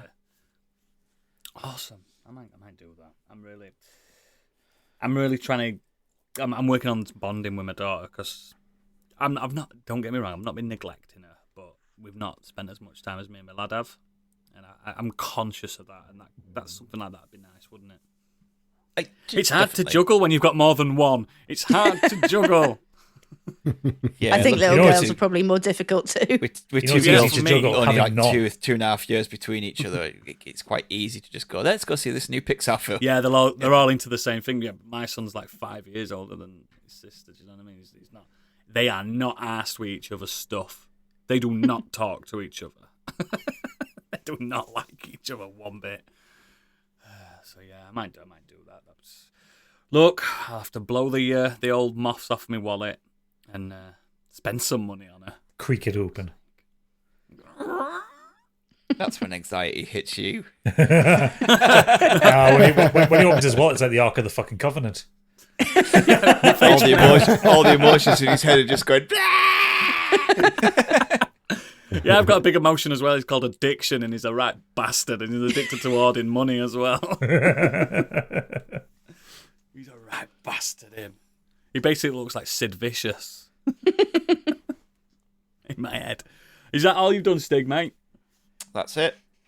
Perfect. I'll go next. I continued watching The Boys. Episode 4. I mean, we talked about it last week that, like, Candy was saying that it's losing steam, not lost steam, but, like, feels not as good as, like, the highlights of Series 3. But Episode 4, I don't know if anyone else has seen it, was a phenomenal back to The Boys. Yeah. The boys are back, baby. I thought that too. The best episode so far. I'm not going to spoil it, Stig. I promise I'm not going to spoil it. We went on. We were trying to get through it all, and we got halfway through episode 3, and then Amelia came down, and I was just like, we can't watch The Boys. I felt like episode 3 was getting good as well, but 4 is. It makes me. It's just a good. I'm feeling it again. There's it was a lull at the. There's a very satisfying punch in episode 4. You know the one. Very satisfying. That very first punch. Ooh. Both me and Pub with that punch went, get in there. I was getting a bit concerned. They said it on Monorant's The Boys, the podcast, friends of the show. They mentioned it as well. They said like it's a bit annoying sometimes in these shows when they separate the gang, and it felt like this episode they come back. They come back, but I think it was good to have them separated because it set up the kind of 4 plot threads running through this one with the main group. Yeah. You have a bit more backstory for the other characters as well, don't you? Yes, we did. And I don't know. I feel like if it carries on with this trajectory, it's going to be another great series. And like a lot of people have said, I'm glad it's ending on season 5. Yeah, there's only so far they can take it. I want an ending. Yeah, knowing that you're leading to an ending and going, right, this is where we have to lead to this is thing. I was just thinking, go on. I've read the comics like 3 times, and I'm thinking the trajectory of the show is not following not the comics. Same at all, is it? It's not the same. I read something this week because I was like, well, we all know Black Noir is in the comics rather than exactly what I was in because I was like, Black Noir does. It's a completely different character. Yeah, and I was like, and obviously because there's such a break between shows now, I was like, hang on, like what happened to him in the last one? I had a quick look up on it, and then it started to go into what happens in the comics. I was like, well, surely they can't go this direction now because they're not. They've changed not. the characters so much. I think the directors said we're making his own Black Noir in this. Well, I think Eric Kripke said that he enjoyed the twist in the comic book, but it would be really unsatisfying for TV. Yeah. And in the comics, Biggie will back me up, but like everyone dies. And nobody wants that in a show. Nobody wants that in a show. And I'm actually enjoying the show for that reason as well, because I don't know what it's doing. I don't know where it's going. It's kind of It's kind of just series. I bet it's kind of just definitely. It's kind of just took the characters out of the comics and put them in a different context, hasn't it, in the show? Yeah. And it's enjoyable because of that. But someone big's dying. Someone from The Boys, he's dying by the end of this series because 100%. It's the problem Stranger Things has is that the gang always survives and eventually it's just like, come on, like someone's got to go. People, like the all normal bar 2 of them, and they still survive all of this. It's like, come on. Based, Something's got to give eventually, hasn't it? based on the trajectory I've got, and that it's it's two people that I think it could be. I think it could be Huey. We'll discuss at the end. Yeah. I've got a feeling it could be the Frenchie or Kimiko. No. No. Never. No. Never. Do that to me. Well, if I just say Butcher and Starlight, then which is covering them all then? MM will live forever. He's got too much attitude. Yeah, he's so good.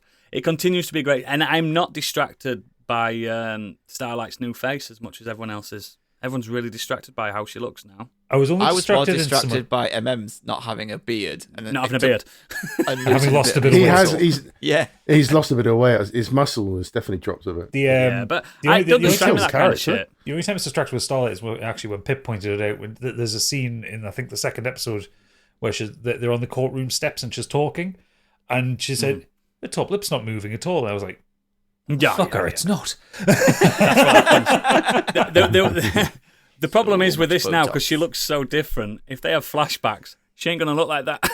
Well, they fucking joined the Starlight as t-shirts that they're all wearing has from season 1 on it. Old face. Don't take a Zempic, guys. Don't take it. It's killing our women. Oh, don't do it. But yeah, it's not distracting me too much. I just think it continues to be one of the best shows on telly. Yeah, it's great. And again, I'm glad people are review bombing it, because when you read what the review bombing and saying, it's hilarious. They all know that the screenwriters and stuff, they're all laughing at all these review bombs. You don't know what you're doing for this show. You're making the publicity better for it. They've lost their mind since they found out that the woman who plays Firecracker's gay. Yeah, I know. She was saying the wrong things. It's so fucking brilliant.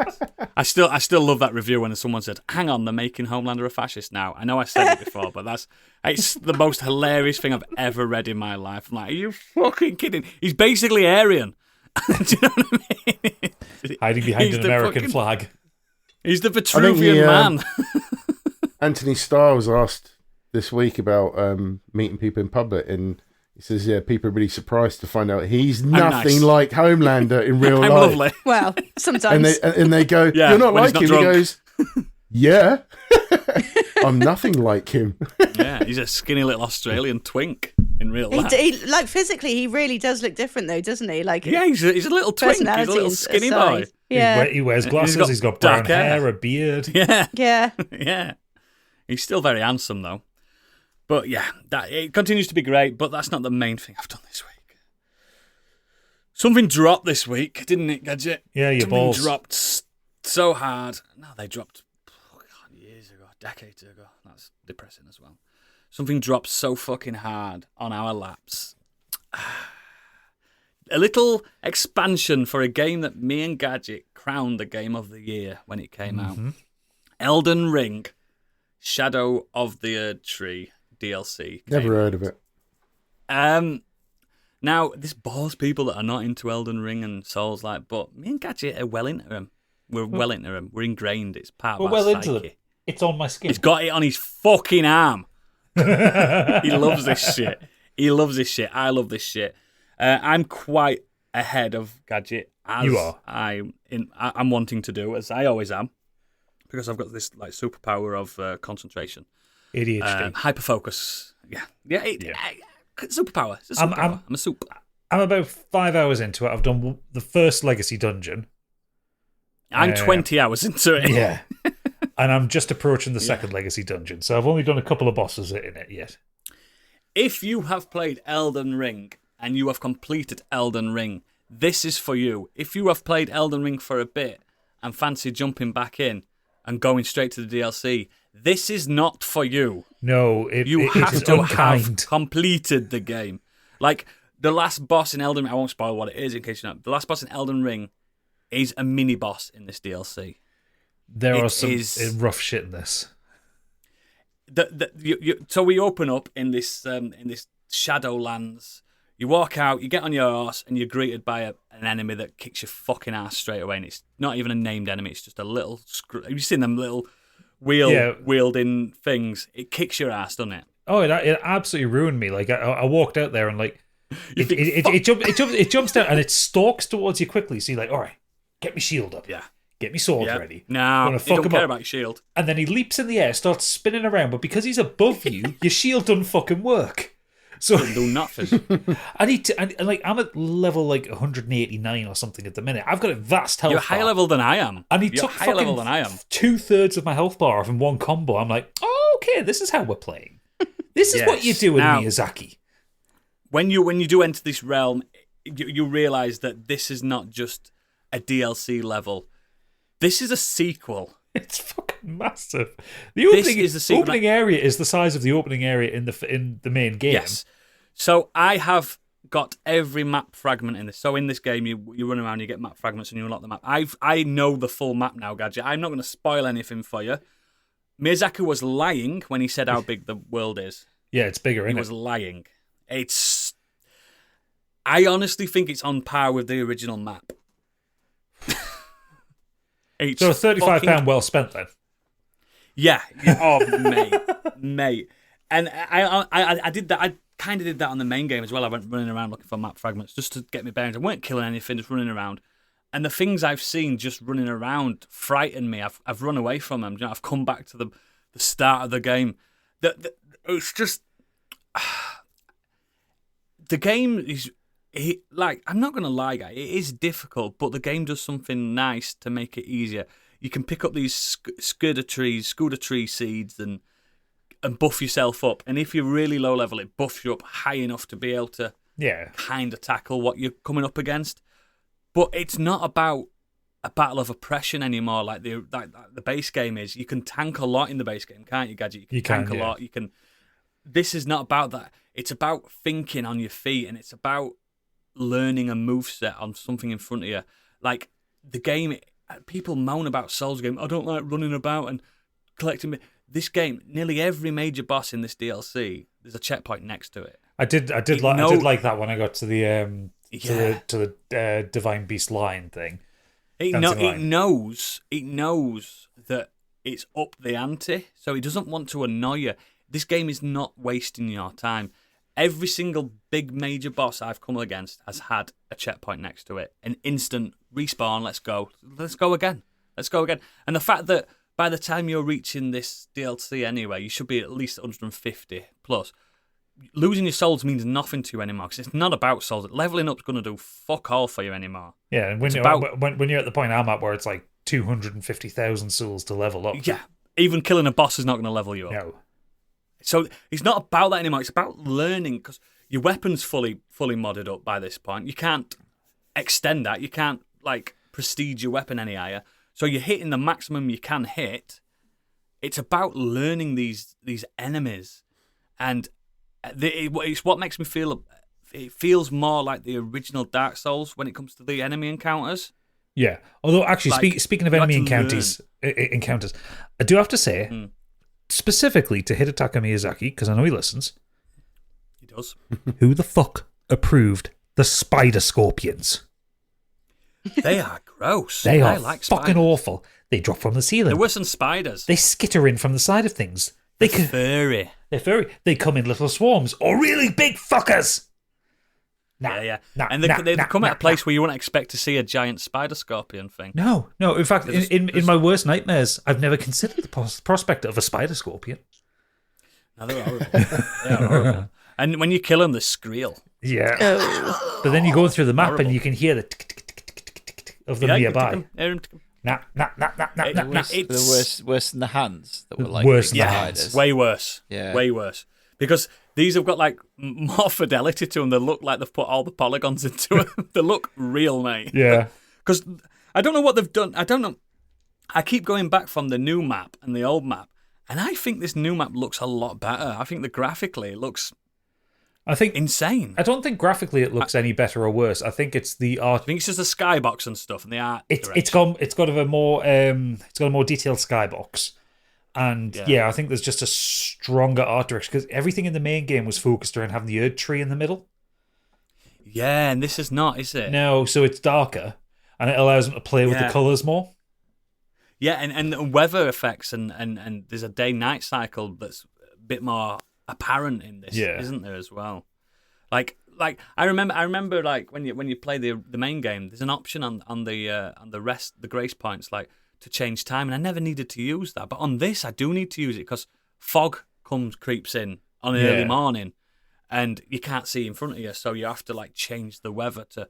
But I don't know. It's effectively working because it's giving me the fear that a good Souls game gives me, where it's like you're creeping forward with your shield up. Like, when you're really into them, like our Souls games are pretty much horror games because you're fucking terrified to go around every corner because you don't know what's there. Yep, you don't know what's there. What this game does as well, it's not just like a DLC, it's an expansion. So a whole new cast of characters, NPCs that are very interesting, a whole new lore that still links to the main game really creatively. I've beat some bosses that change my view of the main game because of the implications of what I've just done and how I've done it and what that means for the grand scheme of this George R.R. Martin plot. That remember that he surmised. It expands it massively. I know why it took him 2 years to do it because this is the sequel. This is the Elden Ring 2. Do you know what I mean? It's so apparent. It's brilliant, and it's got new weapons in it which change how you play this game.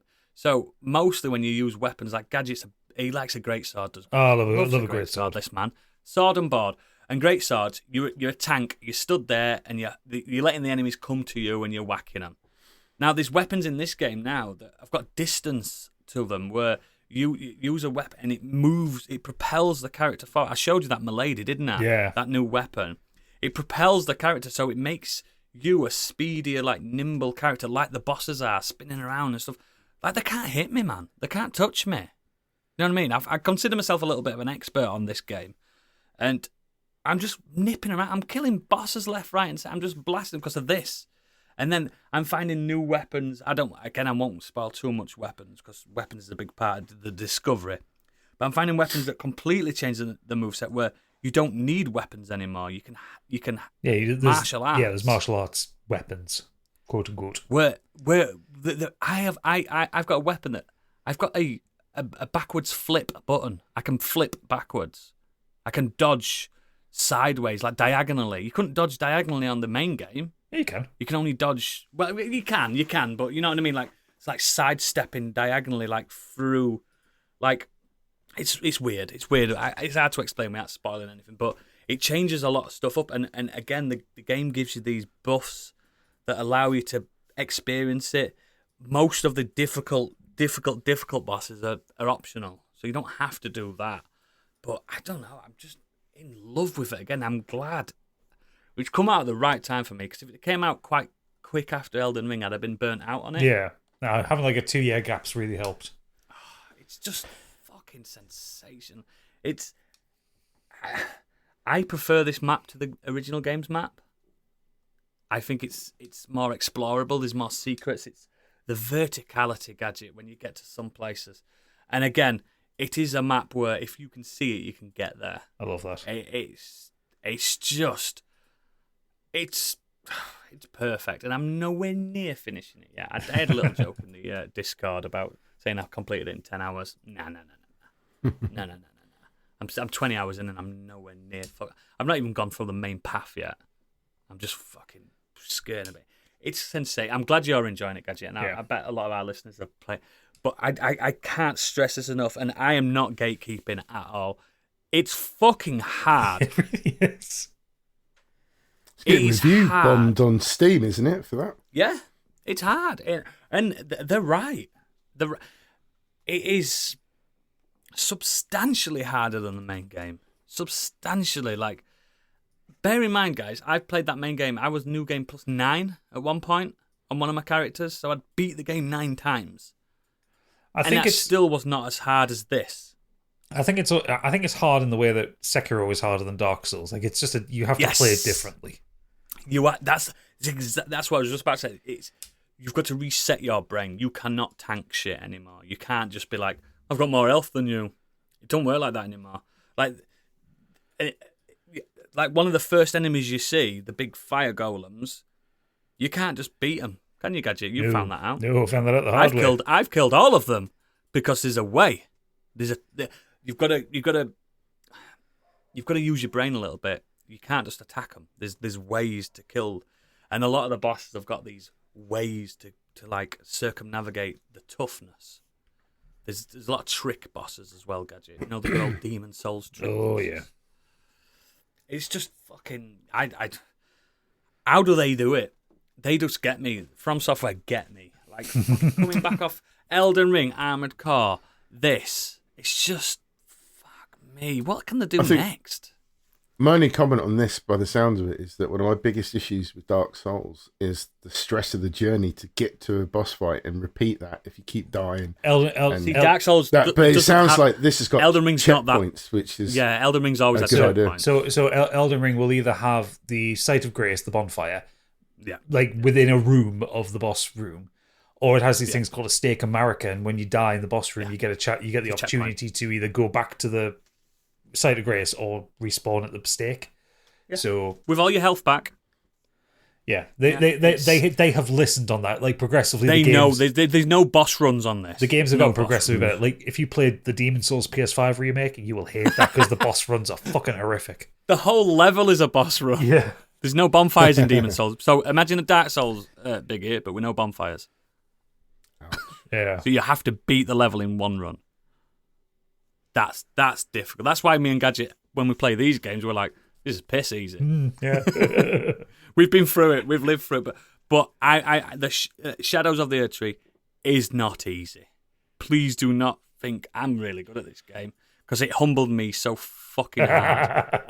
Just that opening fight with the fucking whirly-gig I guy. went, what the I was screaming. I went, what the fuck is that? He just demolished me. And it's a normal, unnamed baddie they're all over. I was like, what the fuck? And then I realised, I've got to watch this, buddy. That's all it is. Yeah. Observing, like Sekiro. It's more like Sekiro, isn't it? Yeah. But I recommend it to all sadists out there. And again, if you don't even like it, just watch Varty Vidya talk about it. Because it's just a beautiful... It has got a George R.R. Martin story attached to it. And it's fucking good. Oh, yeah. It's really fucking good. So, yeah, that's what... It's a 10 out of 10. We aren't even finishing it. There's no way this is going to shit the bed. No way at all. Only thing I'm going to pre-warn you about, Gadget, one thing, there's a full stealth section. Oh, fuck off. So brush up on your stealth. All right, then. That's all I'm saying. That's what I'm saying. This DLC changes how you play Elden Ring. There's a stealth section. Excellent, Gadget. What you been doing other than that? So I've watched 2 fantastic films this week. Both diametrically opposed in their tone and style and subject matter. The first one's actually a documentary film made by HBO, and it's just landed on Now TV. And it's a rather unpleasant watch, but it's brilliant. It's called The Truth versus Alex Jones. Oh, I can see where this is going. Yeah, so... And he's not going on the pod art. No, don't put him on the pod art. Put the next one on the pod art. Yes. So, for those of you who aren't aware, I have a passing interest in kind of American right-wing conspiracy nuts. I find them entertaining. I find them idiotic. And I like to It just also mock makes them. you feel better and smarter. Yeah. So Alex Jones is like... Not hard with them lot, Yeah. to be fair. No, it's not. Alex Jones is like the current, like, most right-wing shock jock thing. Firecracker. Yeah, Firecracker, if you're watching The Boys. A lot of what she says is literally Alex Jones lines. And he runs InfoWars, apparently claiming that he's the tip of the spear of fighting against the globalists, all that kind of conspiracy bullshit. So, in 2012, in December 2012, there was a school shooting at Sandy Hook, where 26 people, 20 of them being between the ages of 6 and 7 years old, were killed by a gunman. And within hours of that news coming out, Alex Jones already started a conspiracy theory that it was a false flag operation by the Obama administration so they could take away the Patriots' guns. Yep. And over the years, he got worse and worse and was harassing the parents more and more on this. So they sued him, naturally speaking, because basically him and his collection of kind of right-wing arseholes around him were harassing them. They were like sending them hate mail and like trying If you to don't know who convince these the people public. are as well, guys. They wear the Stars Spangled Banner underwear constantly. Probably, yeah. These people. But this message kept coming out, and like people were like stopping these parents in the street and like saying, "How could you do this?" And you're an awful person for doing this. These kids are alive. Where are they? That kind of thing. So yeah, they sued him for the constant harassment, and this film basically tells the story of what happened on the day itself, and then Jones's campaign, and then the lawsuits against him up to March this year. That's got to be an heavy watch. That it's a really heavy watch. What I really like about this documentary is it's not sensationalist. It doesn't. Yeah. It doesn't go. And you'll never guess what happened next. Yeah, it's none of that. It doesn't big up Alex in any way. It doesn't even interview him. It just has clips from his show. It's focused on the parents and the pain they went through. Now, I've known about Sandy Hook for quite a long time. I've known about what Alex has said. I've never been confronted with the actual children who died. I've always known it was 20 children died, 6 teachers, or 6 members of staff at the school. Members of staff, yeah, faculty. So the film, and quite rightly, is talking to the parents and then showing the pictures of the children, pictures of these children who are now dead. And it's so upsetting because I've never put faces to names before. You don't know with these things. You didn't. I didn't with Columbine and stuff like. You don't put. Yeah. You never see the faces, and But then they realise that family's been ripped to shreds. Like Pip was in tears watching this, and I wasn't in tears, but I was upset watching it. Like because you're seeing these, they're just babies. They're just 6-year-old kids. They're babies, mate. Babies. So you naturally get very fired up against Jones because of what he's doing, because you are confronted by the children.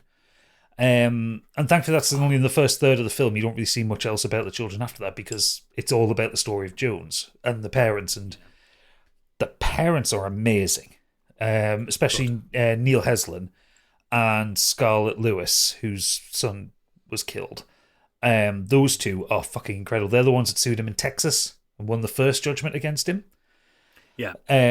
They're amazing, those two, because they're the ones that, like, when Jones is giving his testimony, he has a torn larynx, so he's coughing a lot. And like in the recess, Scarlett Lewis goes up to him and gives him some cough drops and a bottle of water and goes, "This should help." Like, she's still a fucking human. Because she's a human. And like, imagine that kindness to a man like this. A very red tomato man. Yeah. But also, the incredible people in this one, the lawyers for both court cases, they did it for free. They sued Jones for free. It took them 4 years of their time, and they sued him for free, and they won. It's a hard watch, but it's an important watch. Because, like I say, it doesn't sensationalize Jones. It displays exactly what he said, but it makes no commentary on like the ludicrousness of the things he's saying. Is it more of a fence-sitting documentary? Like, this is both sides. No.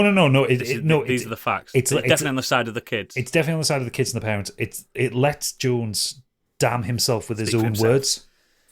Yeah, the parents are hurt and angry, and they want, justice. This horrific lie put to bed, basically. They want him punished. He was saying it for years, wasn't he, Gadget? He was saying stuff like they're still alive and they've been kidnapped. For 10 years. All sorts of awful. These people have been buried. You know what I mean? In some ways, you've got one thing to thank for him, because I was actually living in the States when Sandy Hook happened. And it was almost as if on the news, they were like, and there's been, like, I'm not saying this for all news stations, but it was like, there's been another school shooting. Not another. Like, yeah, you should exactly. never have to say the word another school shooting. Yeah, and it was almost Shouldn't have been not brushed over, but there's been another one kind of thing. And it was not until Alex Jones started with this that people started standing up and paying more attention to it. Like, actually, we shouldn't be saying, "Oh, there's been another school shooting." There's some ridiculous amount of school shootings that happen in the States now. There's one a month. Yeah, they just barely get reported on now. Some don't end in casualties. That's the problem. But there's I think I was watching something of a week about there's one a month. One a month. There's been, as of April, there's been 18 so far this year. Fucking hell. But anyway, without getting too much into that stuff, there is one of the things this documentary does really well. think that does it well, but it sticks to something that a lot of kinder American media has done when talking about Sandy Hook. Never names the killer. Mm-hmm. Yeah, don't glorify it. No. So yeah, I would. It's a hard watch. I'm not going to lie. It's a really What's tough it watch. on, mate? Because I'd like to watch this. It's on Now TV. So, Now TV. So when you get your Now TV trial for House of the Dragon, stick this on as well. Yeah, I will do. It's a very good documentary. It lays out and it approaches it from the point of view of you not knowing who Alex Jones is. It explains him very well.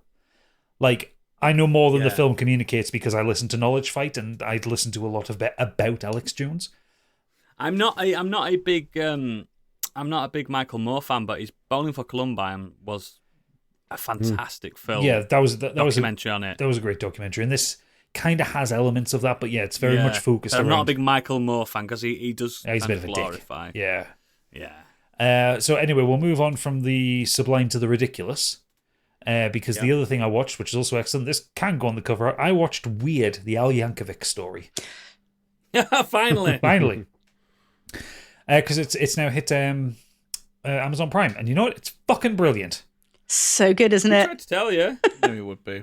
I said to him the other day, I was like, he messaged me about this yesterday, I think it was. I was like, I'd have been extremely shocked if you'd have not liked this film. My Bologna. Yeah. Just treats the subject perfectly, doesn't it? Well, yeah, it's so the whole. I like how people are calling it a biopic. It isn't. Well, no, it's a parody of biopics because it's Weird Al clearly doesn't like biopics. That's who he is. Yeah, and his whole thing is he takes the songs and changes the lyrics to them. He's just done the same thing to a film. And he wasn't shagging Madonna for a long time. No, he was never shagging Madonna. So it stars Daniel Radcliffe as Weird Al Yankovic, Rainn Wilson as his mentor, Dr. Demento, and Evan Rachel. He's so weird. I mean, Dr. Demento was really weird. And Evan Rachel Wood as Madonna. And it's basically a bullet point list of events that happen in every biopic film. From the kind of rough, tortured childhood with an aggressive, abusive father stomping on his dreams, to learning his craft. Who won't let him play accordion? Yeah. Yeah, We will not have accordion in this house. Not allowed. Not allowed in this family. To then kind of the process of him writing his first hit, which is listening to My Sharona on the radio while looking at a packet of bologna. No, he does it for ages. Like, what could I do? What could I? And he's looking and he's going, my Sharona. And he's looking at the bologna and he's going. He's taking ages, and then he goes, my bologna. And then everyone goes, what? Don't they aren't they watching him from outside of his... They're watching him from outside of his head, and he looks at the radio going, is the DJ not listening? It's skipping the record or something, like, because it's just going, my Sharona, my Sharona. And he just keeps looking at the name on the packet, and he's like, what could I do? What could rhyme? And they all think like this parodies, like parody songs, is like, no one's ever done this before. It's like the greatest art. Like he's like Eat It, like Michael Jackson parodied Eat It with Beat It. Yes. Which becomes a great joke later in the film. And so then it covers kind of Weird Al getting a record deal, becoming a super ultra mega star, becoming number one artist in hundreds of countries, rivaling the Beatles for the amount of number ones he's had at the same time. Quadruple platinum. No, quintuple platinum. He had 5 of them. Quintuple platinum. That's it. 5. And then he kind of, because like Madonna wants him to parry like a virgin, and he's like, no, I'm only doing original songs now, which is Eat It. Yeah. And it's fucking surreal. It involves him killing Pablo Escobar at one point. I mean, what the fuck? It does. Yeah. Everything just gets so overblown, like, immediately, doesn't it? Like, right at the beginning, the dad's like, I told her to shut the hell up, and just like smacks the guy who's trying to sell an accordion in the face. It's like that. It's that scene in The Simpsons where Homer says, I have a photographic memory and this is exactly what happened. And it comes to like this meeting and everything in there is just not what happened at all. And it's wrong. Yeah. And he's got muscles and Marge has got like snakes for hair. It's that bit in movie form. Like, this is exactly what happened in his life. It's an that. absolute fever dream. Yeah. And the amount of cameos in it is fucking unreal. Everyone's in it. So, like, I mean, the main cast: Danny Radcliffe as Weird Al, Evan Rachel was Madonna, Rainn Wilson as Dr. Demento. You get Toby Russ as his dad, Julianne Nicholson as his mother. But then you get like Quinta Brunson as Oprah Winfrey. Weird Al himself as the record label executive Tony Scotti, Will Forte as Ben Scotti, Jack Black as Wolfman Jack. Yeah. Lin-Manuel Miranda turns up for a blink or you'll miss it kind of that's right. thing. Conan O'Brien plays Andy Warhol. Yeah, he does. The one that fucking absolutely sent me was David Dastmalchian as John Deacon from Queen. Yeah. And when he walks in, I'm John Deacon. And there's like silence. From Queen. From Queen. Patton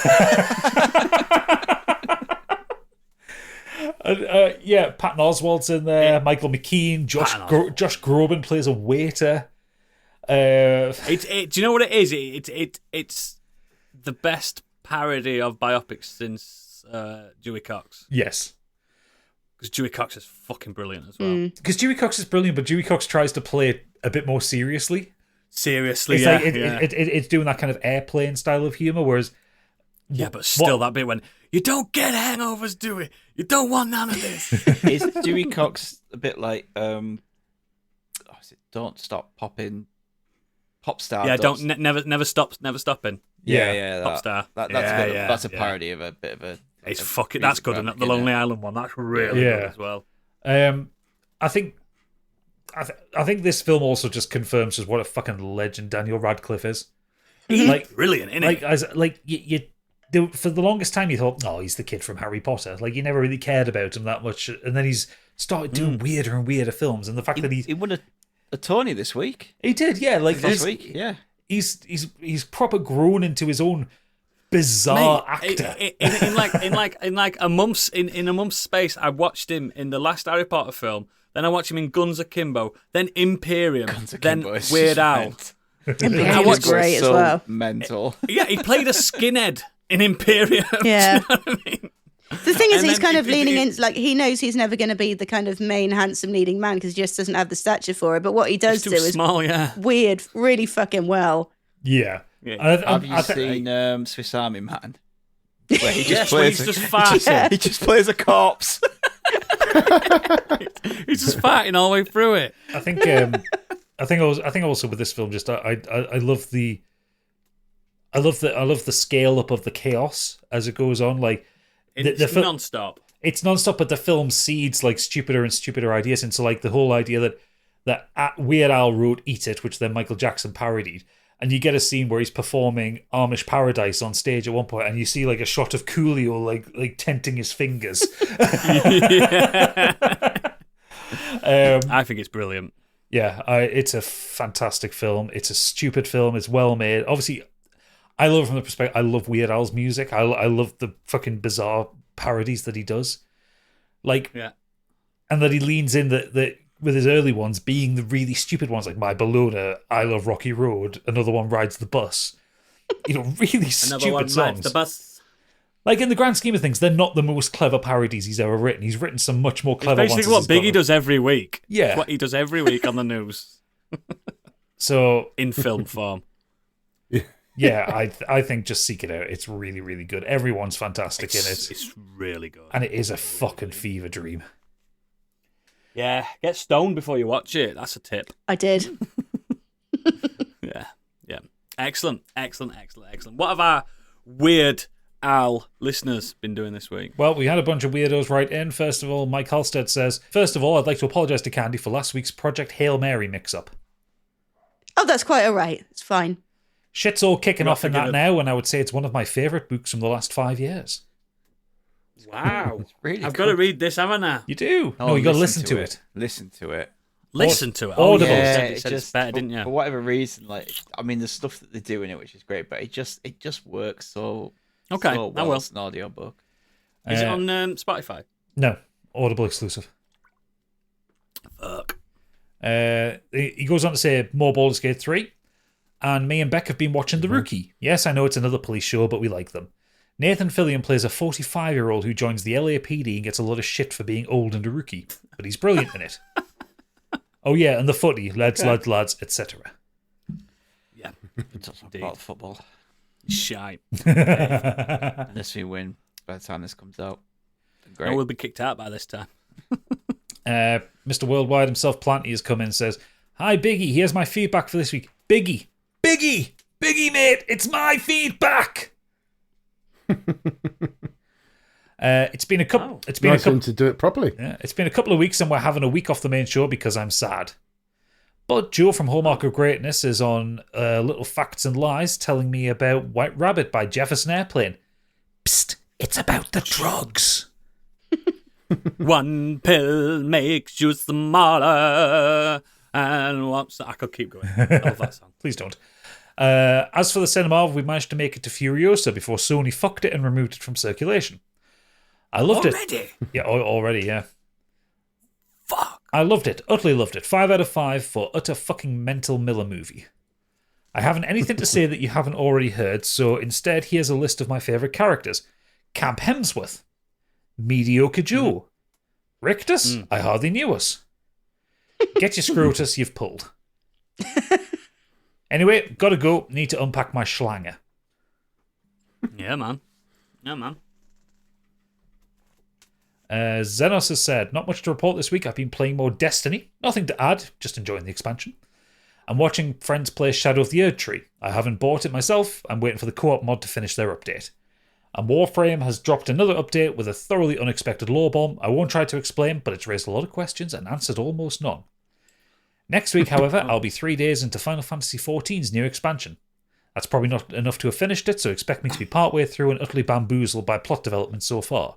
We've had the launch. I keep seeing the fucking trailer for this. Everything on it, everything. Well, he says, we've had the launch trailer now, and it looks like we're getting invaded by either Tron or one of the antagonists from the Xenoblade games. Should be fun. Yeah, I keep seeing the trailer. It looks good. I like the song in the trailer. I don't know what song it is. He'll know, but it's right, like funky pop song. I'll tell you what, he likes those games as a service, though, isn't he? You got Destiny, you got Warframe. He's getting his money's worth, that boy. Yeah, big time. He'd like XDefiant, wouldn't he? Oh, he'd love it, and it's free. Free, guys. It's free. I'm gonna podcast as XDefiant is free. It is. It's free. That's the title. Last up, Best Boy Angry Curtis said, just a short one for me this week as I've mainly just carried on with what I was doing last week, playing Paper Mario the Thousand Year Door and reading 17. However, I did finish Blue Eye Samurai after Biggie's and Oodle's recommendation. I've never watched an anime before outside of Pokemon and Yu-Gi-Oh!, and both of those were when I was a kid. It was a good recommendation, as I enjoyed it. I wasn't as into the political storyline as the revenge one, but it was still good overall, and I thought the character development was great. Kurt loves a bit of revenge. He's got blood on his hands, that lad. He has. He's angry. Attack on Titan. Yeah, I was just about to say Attack on Titan is the fucking you like revenge. One. You can skip One Pan Man because that's just a parody on people that have watched loads of anime, so you probably won't get most of it. But Attack on Titan, man, fuck. My favourite thing about it was the fight choreography and how it was animated. I didn't know animation could be just as visceral as an actual fight. My only gripe would be the sex scenes. I'll admit, and you probably know, I'm quite prudish, so I thought the sex scenes and naked bodies were sometimes unnecessary, and I didn't know why we needed to see them at it. Kind of reminded me about that awkward feeling that you see when you see sex scenes in video games. I mean, it were a tough wank, but I got through it.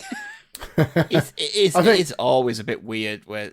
awkward, innit? Awkward, Cartoons innit? are shagging. Just cartoon. I mean, I felt awkward. Weird, man. A buddy woman with massive tits in One Punch Man in the gym. Do you know what I mean? Like, I mean, Kurt knows I don't even like sex in games at all. I think it's unnecessary. She came on my phone and I was just like, fuck me, I hope no one glances over at this. They're going to think I'm a pervert. In defense of Blue Eye Samurai, at least the animation was authentic as compared to something Got like... you hard as well, didn't it? I don't know, Fahrenheit, or... What's that game with the... Why are you bringing a fucking David Cage sex scenes? Fahrenheit, they're so bad. In Fahrenheit, you had to control the movement. You had to control the shag. It wasn't just the fact that it was a cutscene. It's like you controlled the shag. You moved the stick. Yeah. And but at least Heavy Rain had the same thing. You got to undress the Heavy Rain, Heavy Rain as well, yeah. And Beyond Two Souls. Yeah. He likes shagging in his game. That's why they don't. Games. That's why they don't work in video games, because exactly that. Fucking So I agree Cage. partly with you. He finished off saying, I also started a 3-hour YouTube essay from Game Maker's Toolkit all about his all-time favourite game mechanics. It's been very interesting so far. I'm about halfway through. I might watch that. Oh, cool. But Cool. that's our feedback this week. Excellent. As always, links to all our extracurricular activities are in our show notes and at modernescapism.co.uk. Please consider becoming a patron. We've got Modern Escapism, we've got Kenny Potter, we've got Too Fast, Too Curious, we've got our monthly votable episodes every month that you all vote wrong things on. But I love democracy as much as the next person. Do you know someone who doesn't love democracy? The lady that ends this podcast. So, this is usually the end of the show. But before that, it's time to get annoyed at Candyland.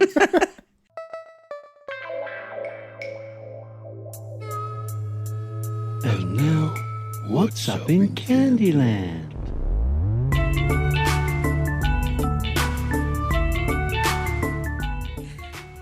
Do you know what? Just bouncing off that last feedback, I'm just I'm developing a game that's like Mortal Kombat but shagging.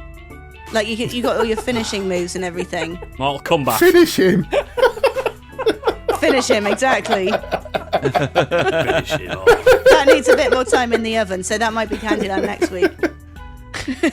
But my main one was I went to a friend's kids' sports day the other day. Have you ever been to, like, you probably have been to, like, a Have you primary ever school been to your sports? kids' sports? Yeah. No, I I avoid mean, them. I've been to my own kids. I wouldn't go watch a friend's I wouldn't go to kids. someone else's kids. No, I've never done that. I relish the idea of having a day off work. However, oh my God, how much fun is it watching all those kids fucking stack it all over the place? Not very fun when it's your kid. No, it's even Horrible. better when it's yours, I bet. Hey, speaking not. of, my kid won Sports Day this year, so What, Get on. the grand high winner of sports day? yeah, their team won. Oh, sweet. My kid came second. I don't want to admit that I was a little bit disappointed of all training we'd been through all year. But I've got this wonderful mental image of Candy just sat in a chair in all of her black finery with like a pair of sunglasses Yeah. on, Sunglasses on. Parasol. tossing popcorn into her mouth, going yeah every time one falls over. Literally, it like was Wednesday, exactly like Wednesday that. Addams. It was exactly that. I was wearing the Wednesday Addams swimsuit as well, you know, like the knee to the neck thing. Yeah. But, Yeah. My oh, daughter's in July, so you can come down and watch that if you want. Sweet. I mean, No, I 'cause hope just it's not laugh your. when they're all falling. I hope it's not her that stacks it, but I wouldn't be mad. But I mean, surely like parents should be able to like take bets. So evil. So evil. The thing is, I kind of have to agree with Candy on this one because I remember watching You Being Framed, and it was always when the kids fall over. That I'm was watching the kids funniest fall ones. over. It's hilarious. Yeah, kids getting hurt on Instagram. That's a I good don't one. know. But then I'm not that could fucking like. psychos like you guys. I don't Oh, I like dunno. it. It makes me cringe. Have you not seen that one where that woman's like, see that kid there? He is going to be a top athlete, and they throw the ball at him, and it just hits him in the face. Yeah. But I mean, like you could take bets on it, like between parents. But then that could You spill know how on to gamble in a school? Fuck it, why not? But that Fuck could it. then spill over to like school plays and stuff because there's always one kid that faints or like falls off the stage Or throws up. or like throws up. They cry when they forget the lines. Yeah, it could be like bingo, couldn't it? Like fuck up bingo. Or what my son did at his last play. Hey up, Dad, you're doing the nativity, stop it. Hey up, I Dad. just envision of Candy just walking around sports day, just like going up to a kid going, hey kid, see that one over there? If you trip him, I'll give you this. Or I handing just out- like do that. Oh, I'll tie their laces together or something. I've got an even darker. They're just planting claymore mines. You know what I mean? Just fucking going for it. It's just Dodge become the that, Hunger Games. bitch. But oh my god, Claymore with claymore, baby. it's if you can find a friend with a kid. If you don't have your own kid, you can't go. If you don't have a kid, No. you can't just go. But You definitely can't just go to a no, you can't. There's laws that stop that happening. There's fences Find a that friend stop with that it. happening. Find a friend with a kid. Yeah. Like it's really innocent just laughing at kids falling over when you compare to what you could be doing at a sports day. You waiting for the three-legged race and then just like throw your parasol and try and trip them up. Fucking have that. I love it when the parents get really encouraging. It's like, go on, and then they fuck it up. They're like, never mind. Yeah, well done, little Timmy. Or when it's like the parents' races and they get really into it. I tell you what, I'm fuming, absolutely fuming that The Band the Parents daughter race? scored Band the Parents race. Oh, what have they banned it we had for? it at ours. The one thing, right, that I'm good at is I can sprint. I am a good sprinter. That's why I played a winger at rugby, because I'm fast. And I was like, yes, when it comes to sports there, I'm going to fucking tear up that fucking father's race. That's why And then I found out- that's why you go to the gym. It's not for your beach body, isn't it? You just want to do fucking Parents' Day. Yeah, and I've always had tough, big, powerful legs, and I got there, and I was like, the first sports day, and I was like, I even wore the right trainers. I had shorts, and I was like, I bumped into my mate whose kid's like a year older than mine. He was like, oh no, it's banned. So why? He went, oh, a couple of years ago, two dads started fighting each other because one accused the other one of cheating, so they scrapped it. I was like, fucking bastards. They saw you coming, didn't they, Stig? That's what it was. Still have it at my kids. Yeah, We but still have it at my kids thing, and I never win it. I'm yeah, not but fussed. did you have two dads fighting each other, literally fighting each other over it? I didn't have any dad. I'm not talking about that, mate. Come on. No, it's never kicked off. I don't know. It's kind of weird, but my kids go to a decent fucking school, and I don't have to pay for it. Yeah, I One of was them schools that you feel like, do we have to pay for this? No, we don't. so annoyed. I've been waiting like since Amelia was born. I was like, right, I'm waiting for this day. We do it every year still. We did it we did it other month. I think I came like 4th out of 10. I would just straight down mid. How about I the think- podcast so we can have the modern escapism Olympics? Oh, I'd be up for What's that. point? What's point? Because if he loses, he'll start fucking I crying won't and fucking walking lose, off and though, getting will I? stuck again. I won't lose. Mate. I mean, you should see me playing darts, mate. I'll fucking run rings around you. Yeah, it depends what We can have the best categories. depends what we're gonna do, doesn't it? Against Spoon Race, for sure. You're not gonna beat Gadget at shot put. Look at him. He will fucking destroy you. A shot put with Stig. Not happening. Yeah, you could shot put him. I'd do that if I It's could not happening. guarantee that you wouldn't end up in a crumpled heap and Depends shattered. what we do.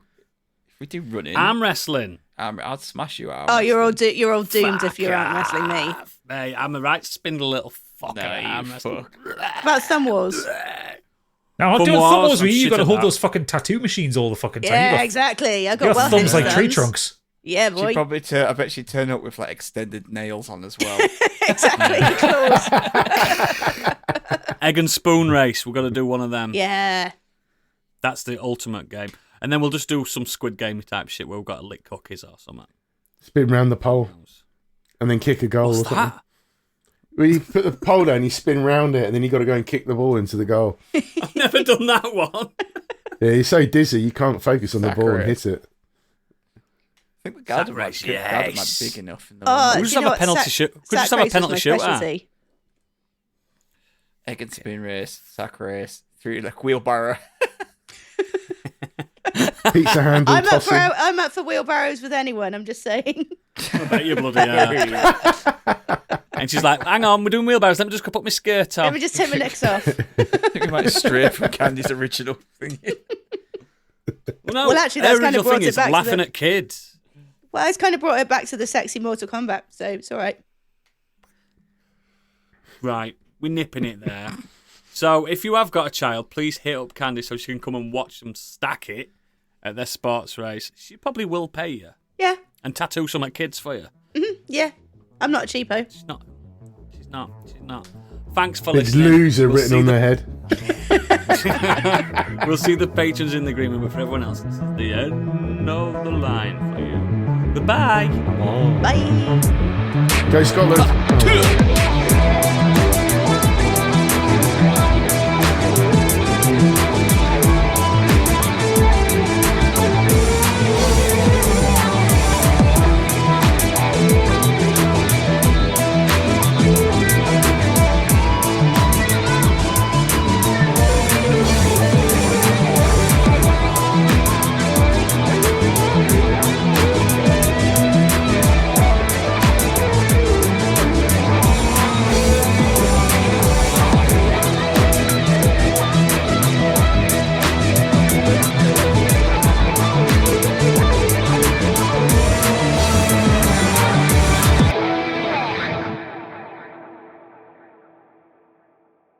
How are you going to be like that? Ha!